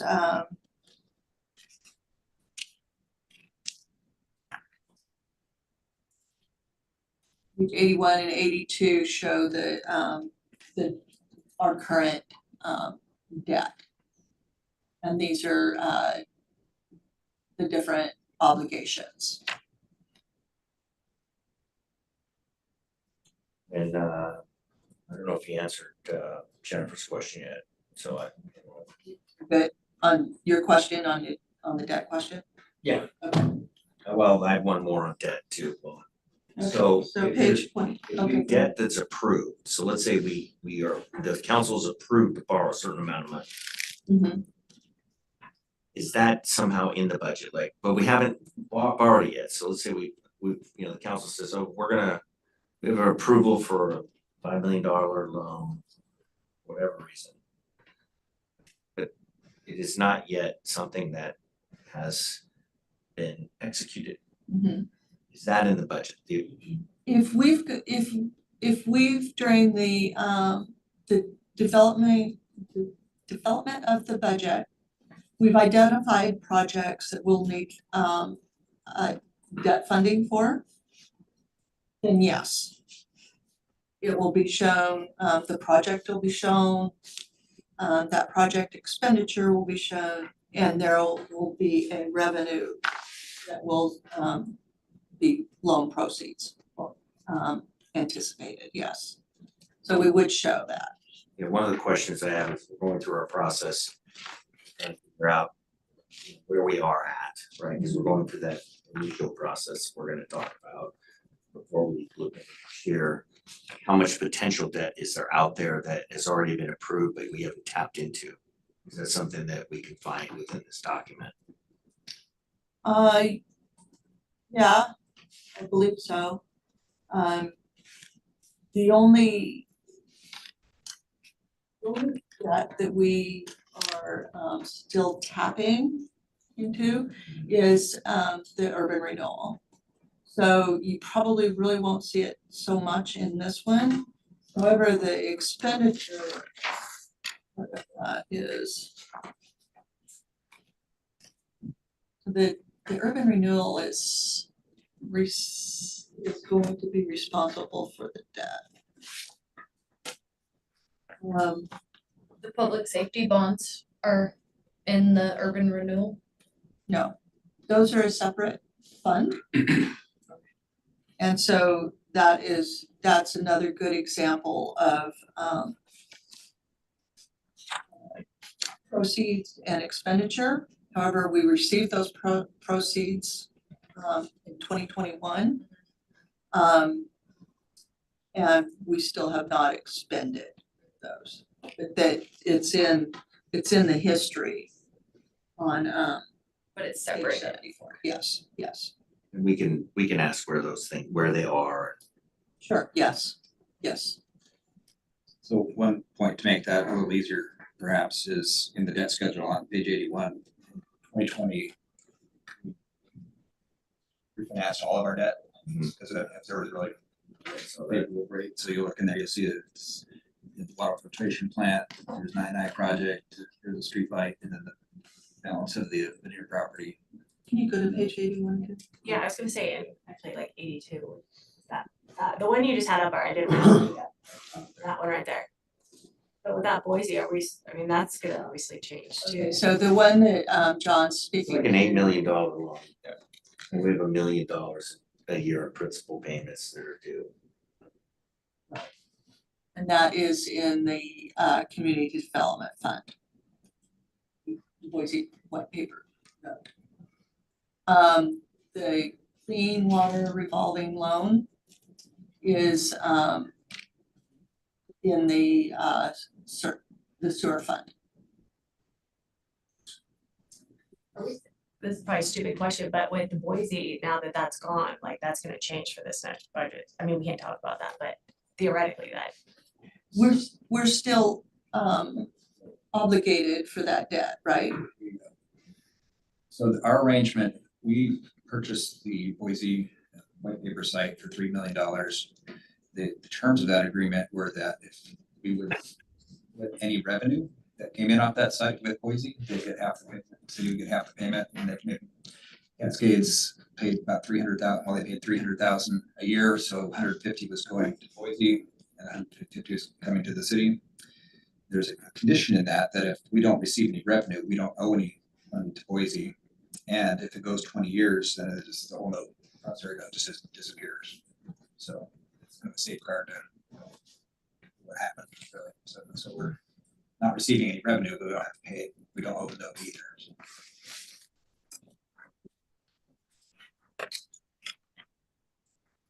I have other questions around the whole. I don't know much about that. Let's go there. No, not on that. There's other things like- It was on page 26, so like when we start seeing miscellaneous, right, I think I have it figured out to like it's maybe from like water, because I think I had a note down here, so is that, just take it like really quick, how would you figure out what that is, that, there, that 22 million? So we have the loan proceeds. Explain that really quick on how we would figure that out in the most expedited and efficient manner possible, how we can figure out what miscellaneous is. And what does miscellaneous mean, right? What does that encompass? Good Sounds like my question. kitchen cupboard is like. I know. Store, right? Personally, what I would have done if doing a chart like this, I would not have put loan proceeds in miscellaneous because it's a big number. Typically, I would not put any big numbers in miscellaneous because if it's a big number, it's something that should be identified, right? I don't know the answer to that question. I would have to research it. This is part, I just wanna know if my logic was like the $14 million loan, right, that. In 2023? Yeah.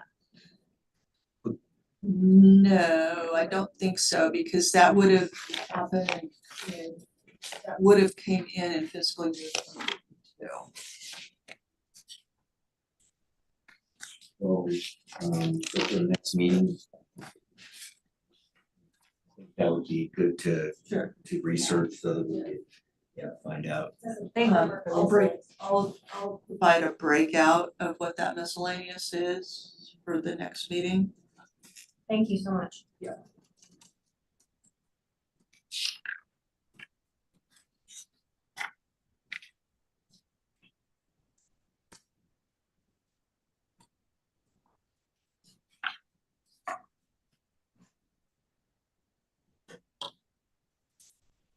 I hate to do this, but I need to leave to take care of kiddos, but I will be listening on Zoom. Okay. Thank you. Gloria. Tune in because we may need your vote. Okay, I'll be there. Thank you. I'll jump on as soon as I get home. So, Yeah, I'll get pulled over.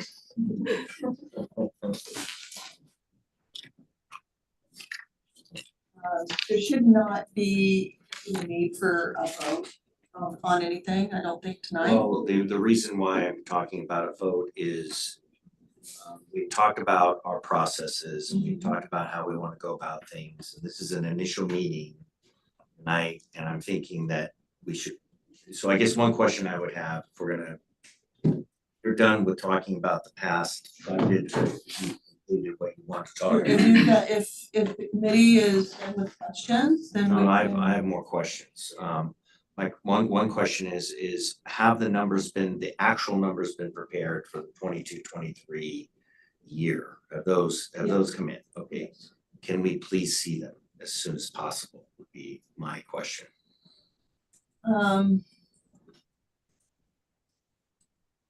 Yeah, you're going to see them. The council is going to get the audit presentation next meeting. I won't be here.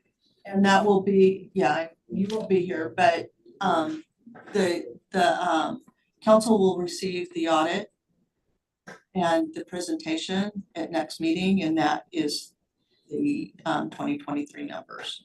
And will those be in the same format as our current budget so we can actually line up? It's going to be helpful for us for our process to. It would certainly be helpful for me to see. I understand that, but that will be closer to when you receive the proposed budget because it's all intertwined at this point.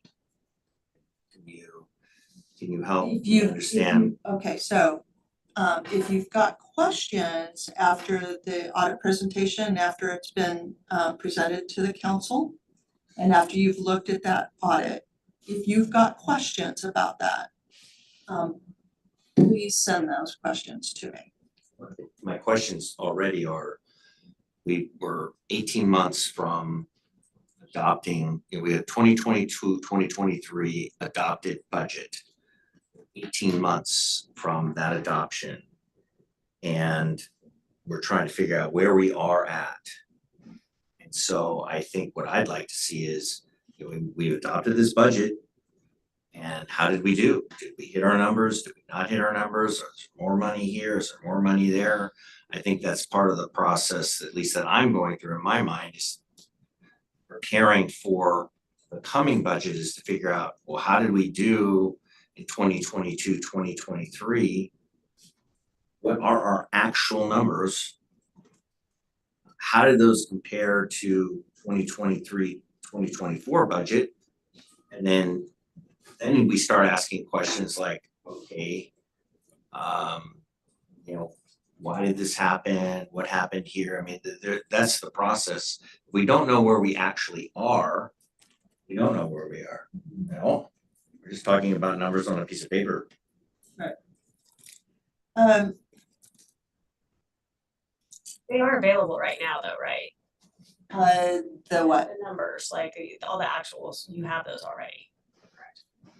They're available. I have them, except that I don't have the audit yet. I don't have the ending audit. So I know what those numbers are. However, I don't know if there's any surprises. So if there's anything that differs from what I know to be the facts, from what the auditors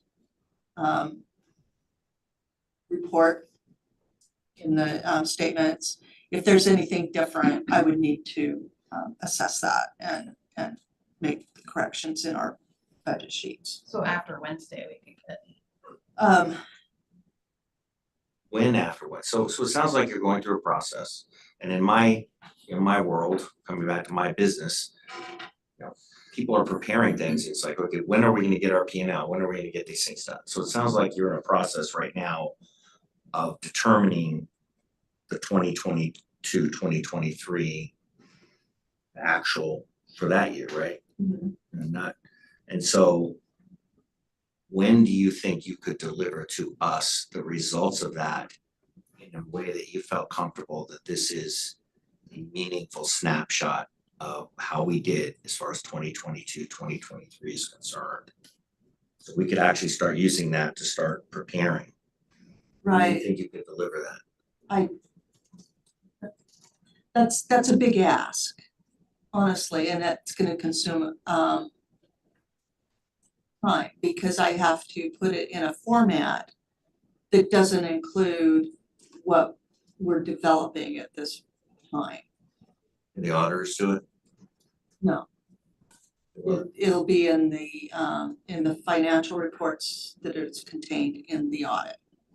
And there are budget schedules in there that compare budget to actuals.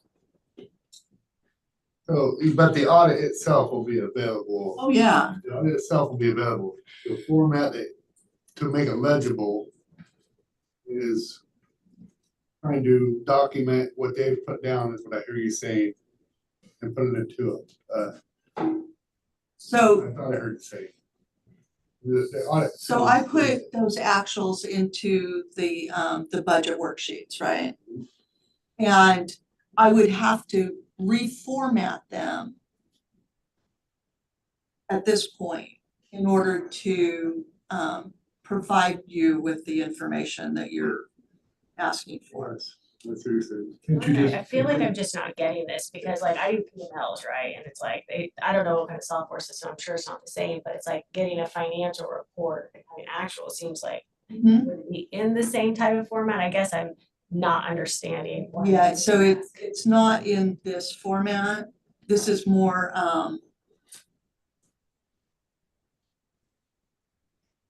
this isn't necessarily in a profit and loss type format, the budget. Right. I mean, it's honestly a little bit. But I can absolutely provide you with a report from our system that is in the P&L format.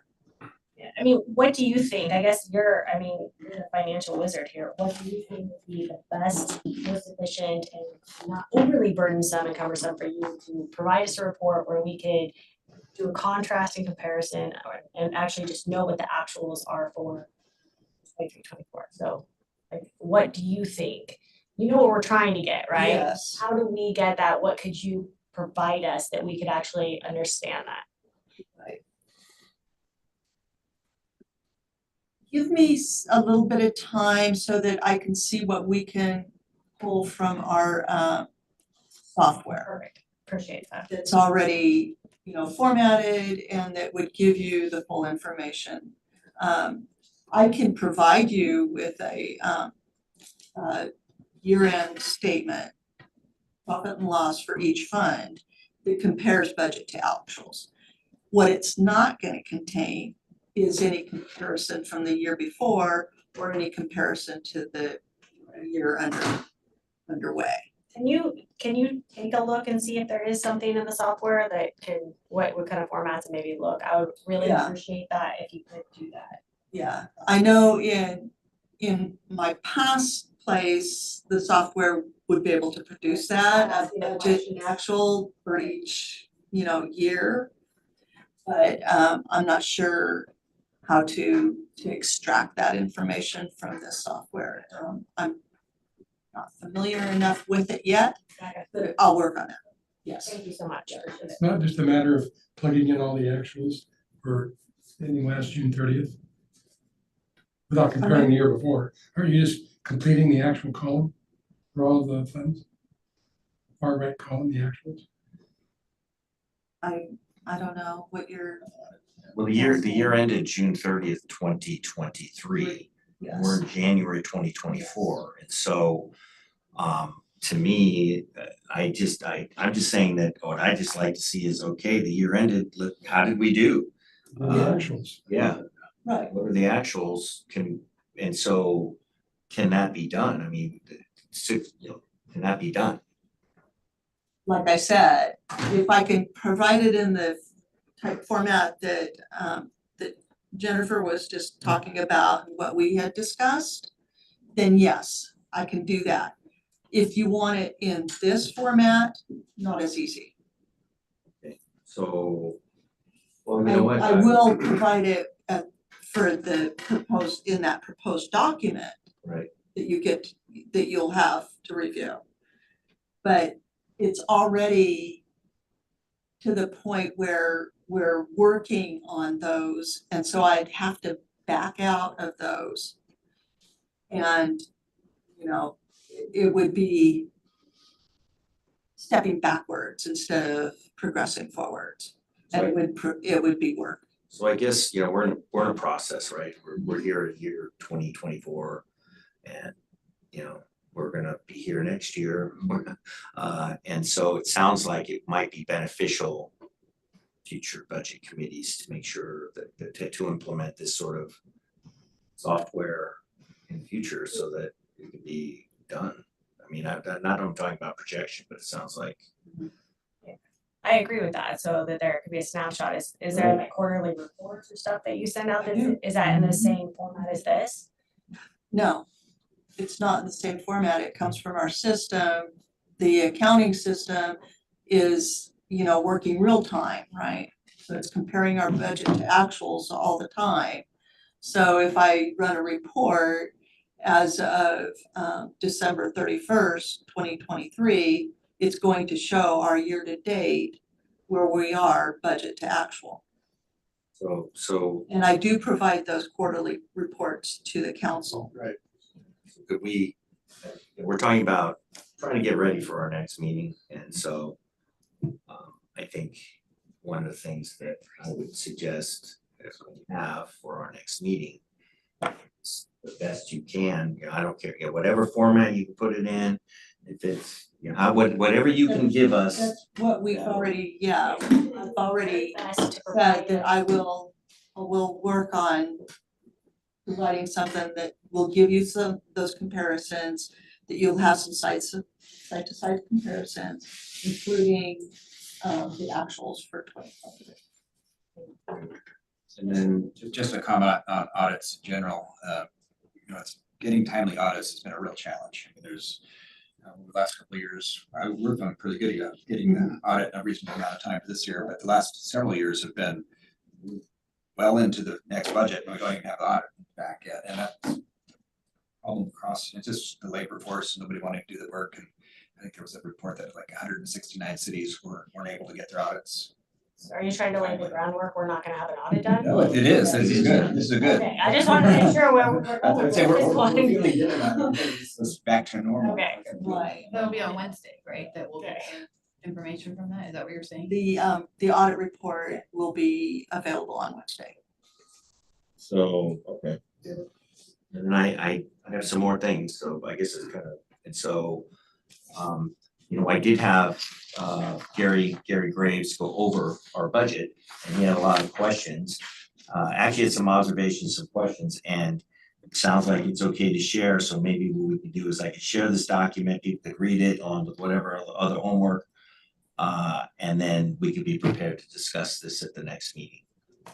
Does the rest of the committee want that information? That's fine if you share it in this format, as far as I know. As long as, yeah, and I think as long as it actually comes to you before this format, or John before this format in future, I'm okay with accepting it right now. I was, two people were, maybe potentially more, but two people admitted that they had access to that prior to this meeting. And you brought a guy in that you three only had the information. Okay. That's not fair to the rest of the committee. It's not a matter of fairness. So I can tell you what, okay, so, okay, great, so I could send Gary's resume out and I could send this document out and I can hand it out right now. I would prefer, yeah, It would I would probably prefer be, that it went through proper channels, like Bill said, to go through it would be Gloria. easiest if you sent it to me, and then we can send it out to the committee as a whole. Yeah, and this guy's been, He's got deep budget experience for big government entities, and he's been involved in budgeting for police officers, police forces, New York Police, and he's a friend that he's, I honestly thought his observations helped me see some things. And that's all. It's just really a matter of helping us understand. He raised some questions that I thought were good, that I don't think need to be answered here. I think it'd be a good thing for people to look at, so. Okay.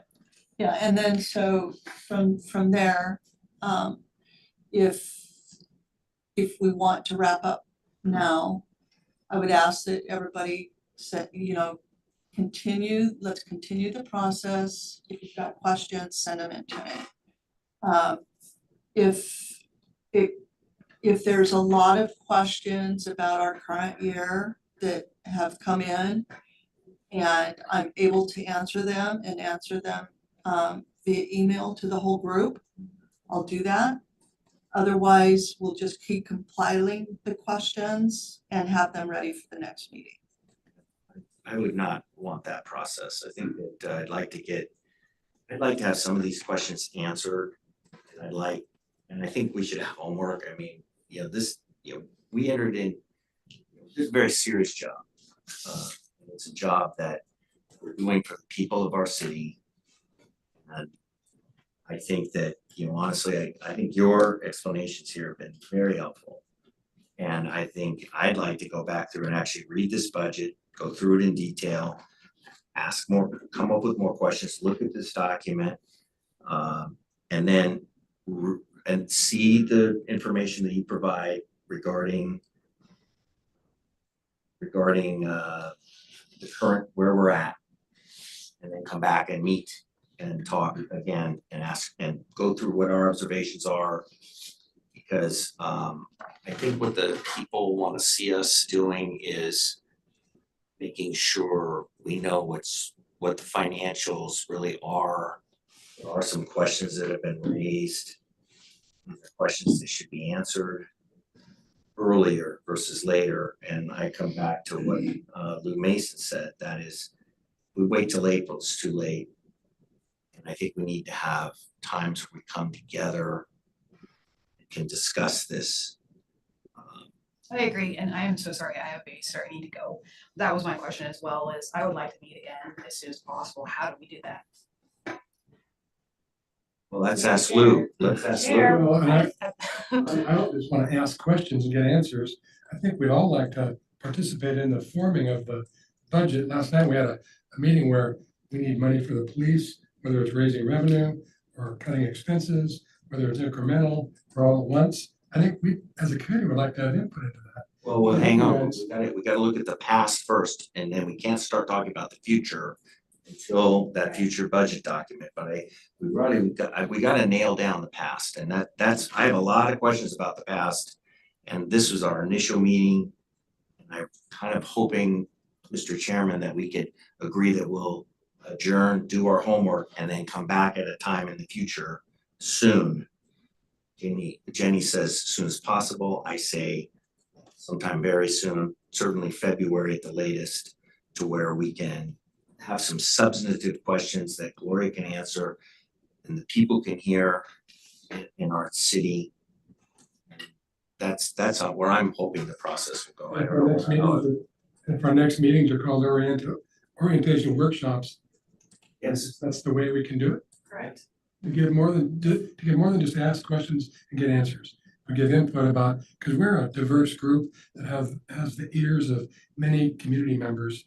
I think we could come to the table with ideas that the council necessarily won't hear. Yeah, but we can't talk about future budget. We can only talk about like, what is miscellaneous? What's $22 million in miscellaneous? How does that work? We can talk about, unappropriated. We have more questions that probably, I'd answer that, but my point is that it's in the past, but I think that the main objective is to set the meeting so we have it in stone. That would be you, Mr. Chairman, to help us figure out when that meeting would be, and we can convene as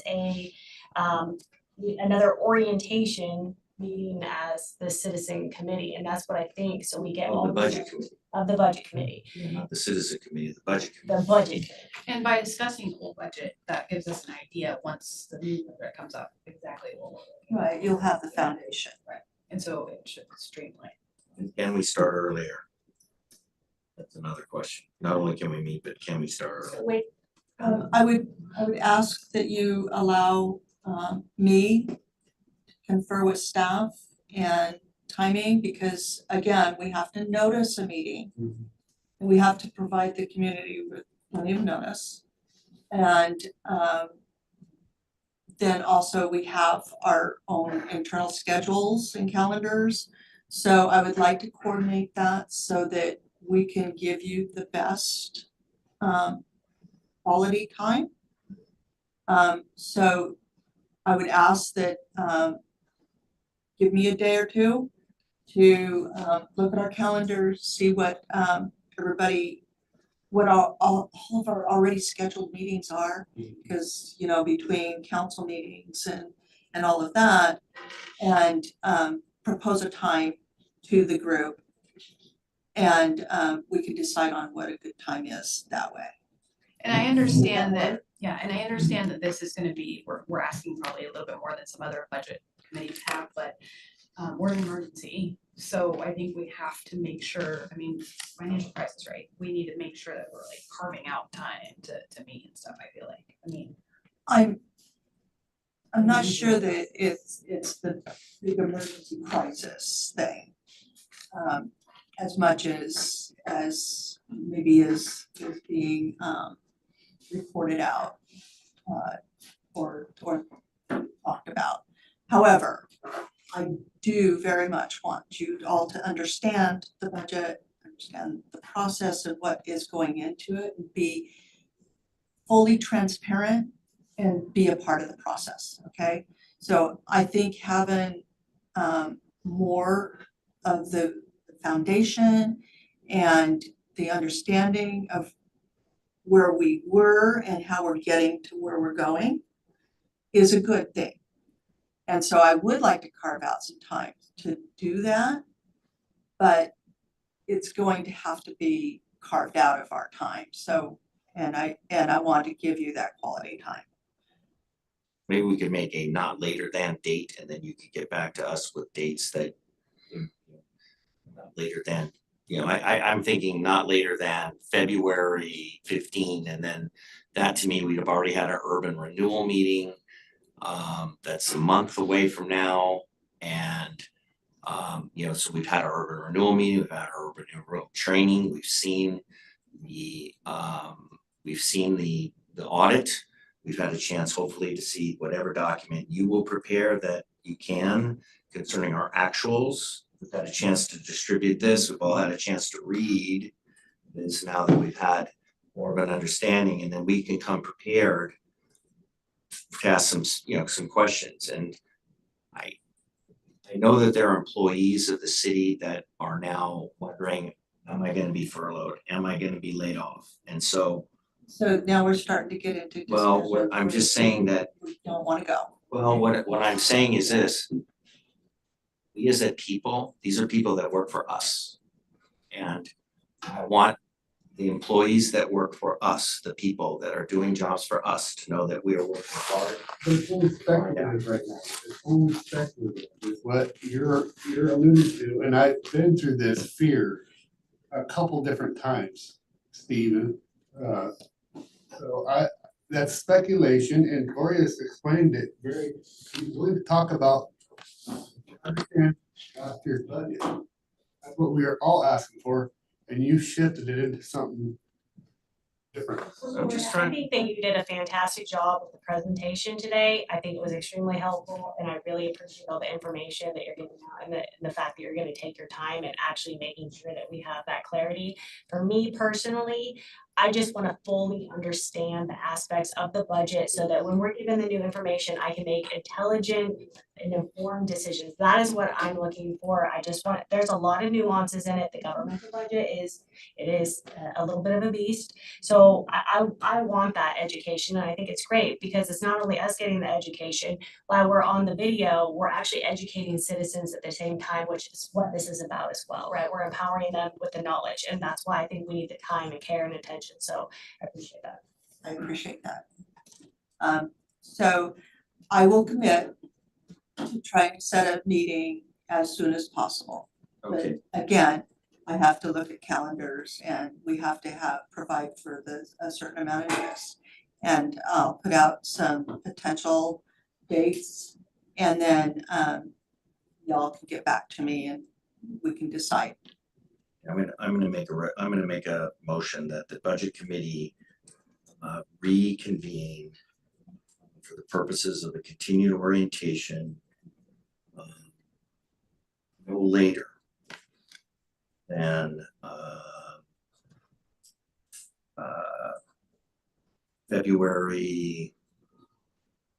February 17th, 2024. Let me take, is that a date? That is our council meeting, I think. February 16, 2024. That's my, I'm gonna resolve it. The budget committee will meet again. I cannot promise you that staff can be ready by that time. Okay, I just don't wanna get in a situation where, you know, we get an email saying the first date we can meet is March 15. I don't think that's not gonna be acceptable, at least for me. And I don't know how these other people feel, but I know that Jenny Gilbert is saying she wants to move things along. I hear what Jennifer Massey saying, I hear what Lou's saying. We wanna move this, we want to, and I think we need to hear some council members. I think we need to hear from some council members about helping us with transparency of this process. And you know, to me, that's more than a month away. I'm asking for that. So if nobody's in a second, then That's 6 weeks from now. yes. It's a reasonable time frame. I'll second it. 20 minutes, 7 weeks. Okay, so motion's been made and seconded. What was the date? The budget committee will meet again no later than February 16, 2024. And in the event we don't get proposed dates by administration for 6 weeks. if we don't get proposed dates by administration within that time frame for January 25th, 2024, we will meet again on February 16, 2024 at it's a Friday, maybe we'll do Friday 15. Should we do the 15th? I have a question. How much time would you need to figure out when the soonest meeting can happen? How much time would you need to? Yeah, I'm only have us- gonna need a couple days to identify when we're available to do that. I think we should give her the 2 days, right? And then, or 3 days, and then we should expect. Once we leave, we don't have another date on calendar. We have to, It's not in our control any longer. Yeah, we can. so the motion could be, make a motion that if we don't hear from staff in a timely manner, we can go ahead and set the public notice for this meeting. All right, thank you. I'm trying and phrase that. Okay, so It's 5 days and 30 days. It's 48 hours on, I think it's 48 hours, 72 or 48.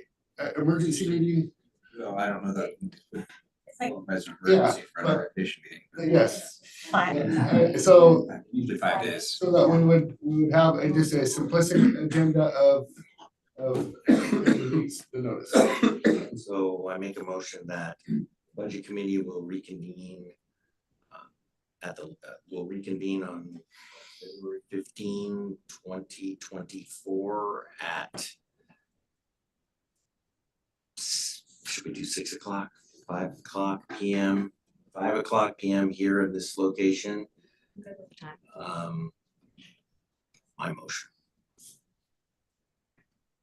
No, That takes away, that takes. I was completely, that was completely not what I thought we I were. thought you were just I thought you were suggesting that we make a motion on sending out the public notice for the meeting or. Yeah, that's what I said. That's all I said. Yeah, I didn't put a date because we got good staff here. They're just trying to figure out when their availability will Available. be. Bill's available, yes, Bill's available. Yes. Cause if we put it in its 5 days, which John just confirmed it is, that we're gonna put out the notice on February 10th or whatever, that's 5 days, whatever this is. So Bill, Yes. wonder if you could help clarify a little bit here.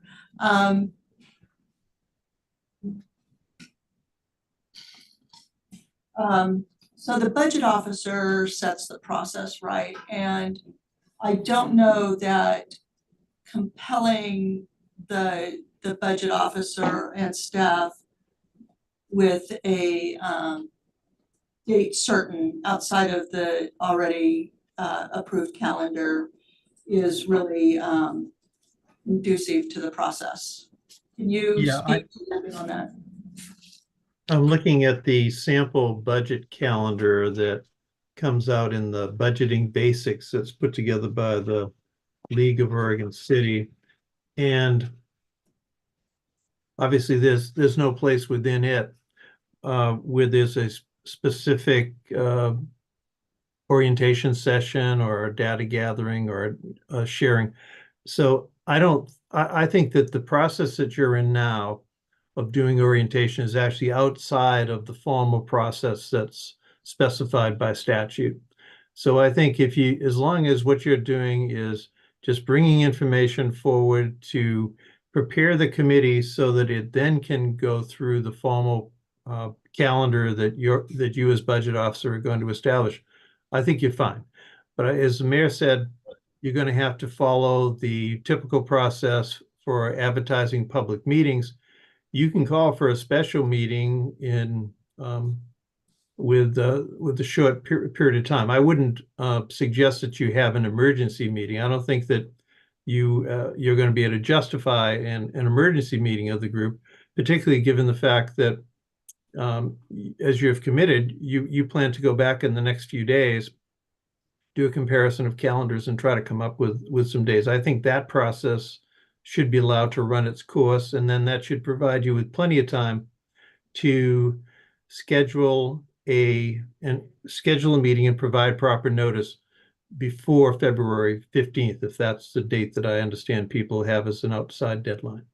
Yeah, I think the concern is that if we leave and we don't have a motion and a vote in place on like the date, right? The no later than date that we run into a situation, there's nothing on the calendar.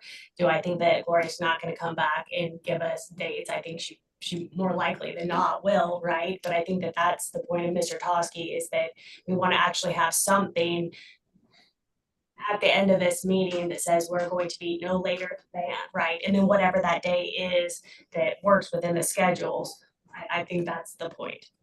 Well, I think it's appropriate, if I may, I think it's appropriate to provide direction that your intent is to meet before February 15th. And obviously there are practicalities that the finance director is going to have to work with to make sure that she can get the proper meeting notice. That should be doable, as long as there's an available room and facilities and staff to be able to hold the meeting. So there's obviously some trust that has to be exhibited here to give her an opportunity within the next 4 weeks to set that meeting and to have it be ready to present it.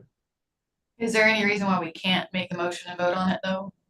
Well, I think you can make a motion to give direction. That's what you would like. But again, you don't want to have a motion that restricts her so that she has to schedule a meeting, for instance, that might conflict with other timelines that certain members of the staff of the council or the budget committee are not able to attend. The purpose is to strive to find a meeting time and place that can accommodate everyone's schedule. So maybe if you give her the opportunity in the next 2 or 3 days to come up with some suggested dates and send out a a doodle poll, I guess they call it. And if the members of the committee can commit to responding promptly to that poll so that she's able to see if there's a time that works for everybody, I think you're going to be successful. And then Bill, so then, and then if we want to set an outside date, then, because I just want to set the outside date. So February 15, 6 weeks from now. Well, I think you can set it as a goal. Again, not knowing the practicalities of what else is on the agenda for the city use of the city facilities. I think if you set an absolute date, I'm not sure what you accomplish if it can't be done. Well, okay, so I'm gonna make a motion that the budget committee reconvene on February 15, 2024 at 5:00 PM here. And for another orientation session, I'm gonna make that motion. Second. Motion's been made. Further quickly discussion? I'm just gonna add, in the case, Lori, that you don't feel fully prepared at that time, it would still be possible that we could discuss some aspects of what was brought up today. So even if you're not 100% ready to discuss everything that was brought up today, there's still And providing things that we the could touch on. facilities and that I don't have a conflicting item on my calendar. Does 5 work for everybody? 5:00 on the 15th. Works for me. And then I have one last question. Is it exponentially better to do the 22nd? I don't A know. week later? I don't have my calendar in front of me. Okay, I'm just talking about the ability to gather all the information. 5 weeks. I don't know. And what was the motion? The motion is the budget committee will reconvene at 5:00 PM on February 15, 2024 in this building for further orientation. It was seconded. Okay, motion is that we meet on the 15th for a second orientation. It was seconded. We've had discussion. All in favor, say aye. Aye. All opposed? Thank you, Gloria. Thank you, Gloria. I know you're working hard. What's the second? Okay. Would it be possible, so we're all on the same page, because last year we had 2 different budgets that were like 4 pages off with some of the info. Can we get a copy of last year's budget again? Like for everyone here at the table? It is published online and Okay. yeah, and then all the year's budgets are published. It'd be nice to have it. It'd be nice to have a hard copy though. Okay. Just leave them up front, we can come pick them up. Sure. Yeah, if we can do that. Thank you. I thank all of you for volunteering your time. I think each one of you brings something very valuable to the table. I think it's about time that something like this happened. Thank you, Councilor We Gunderson. just wanna, we wanna help, we wanna help you I guys. know, and I appreciate it. Trust me. Trust me. I Whenever it appreciate it. comes to approval time for the next budget, I wanna lean on you guys, because that's where I'm gonna get my information and checks and balances. Yeah, I certainly appreciate Well, that. we're all independently reviewing and assessing this and coming to our own questions and conclusions, right? Then if we're bringing that to the table, this is a whole lot of brain power, brainstorming and trying to understand what's going on. And I think that's gonna go really far with the citizens right now. I can see us having a lot more specific questions at the next budget meeting that are gonna help us formulate where are we. Okay, so let me reiterate. The orientation. Very, very helpful to me if I could get as many questions ahead of time as possible. And within, at least a couple days before the meeting. That's I think extremely helpful. I think we should commit to get our questions at least, I think we should do our homework and get our questions early. I think a couple days before a meeting is too late to be submitting Monday or questions. Tuesday of next week, get them in. Yeah. 2 or 3 days, to get your questions. in. Right, I think we need to read this, go this, and by the end of next week, submit your questions, and that would include these questions. Remember the audit, we'll get to the audit on Wednesday. Oh, that's true, yes, there might be some, but the earlier the better, and 2 days before is way too late to be submitting questions. I agree. And then honest is gonna be. As long as we're in understanding the budget like Jennifer Massey had talked. Yes, absolutely, so, we wanna go for it. We're adjourned. We were. Hard copies, 1, 2, 3. 5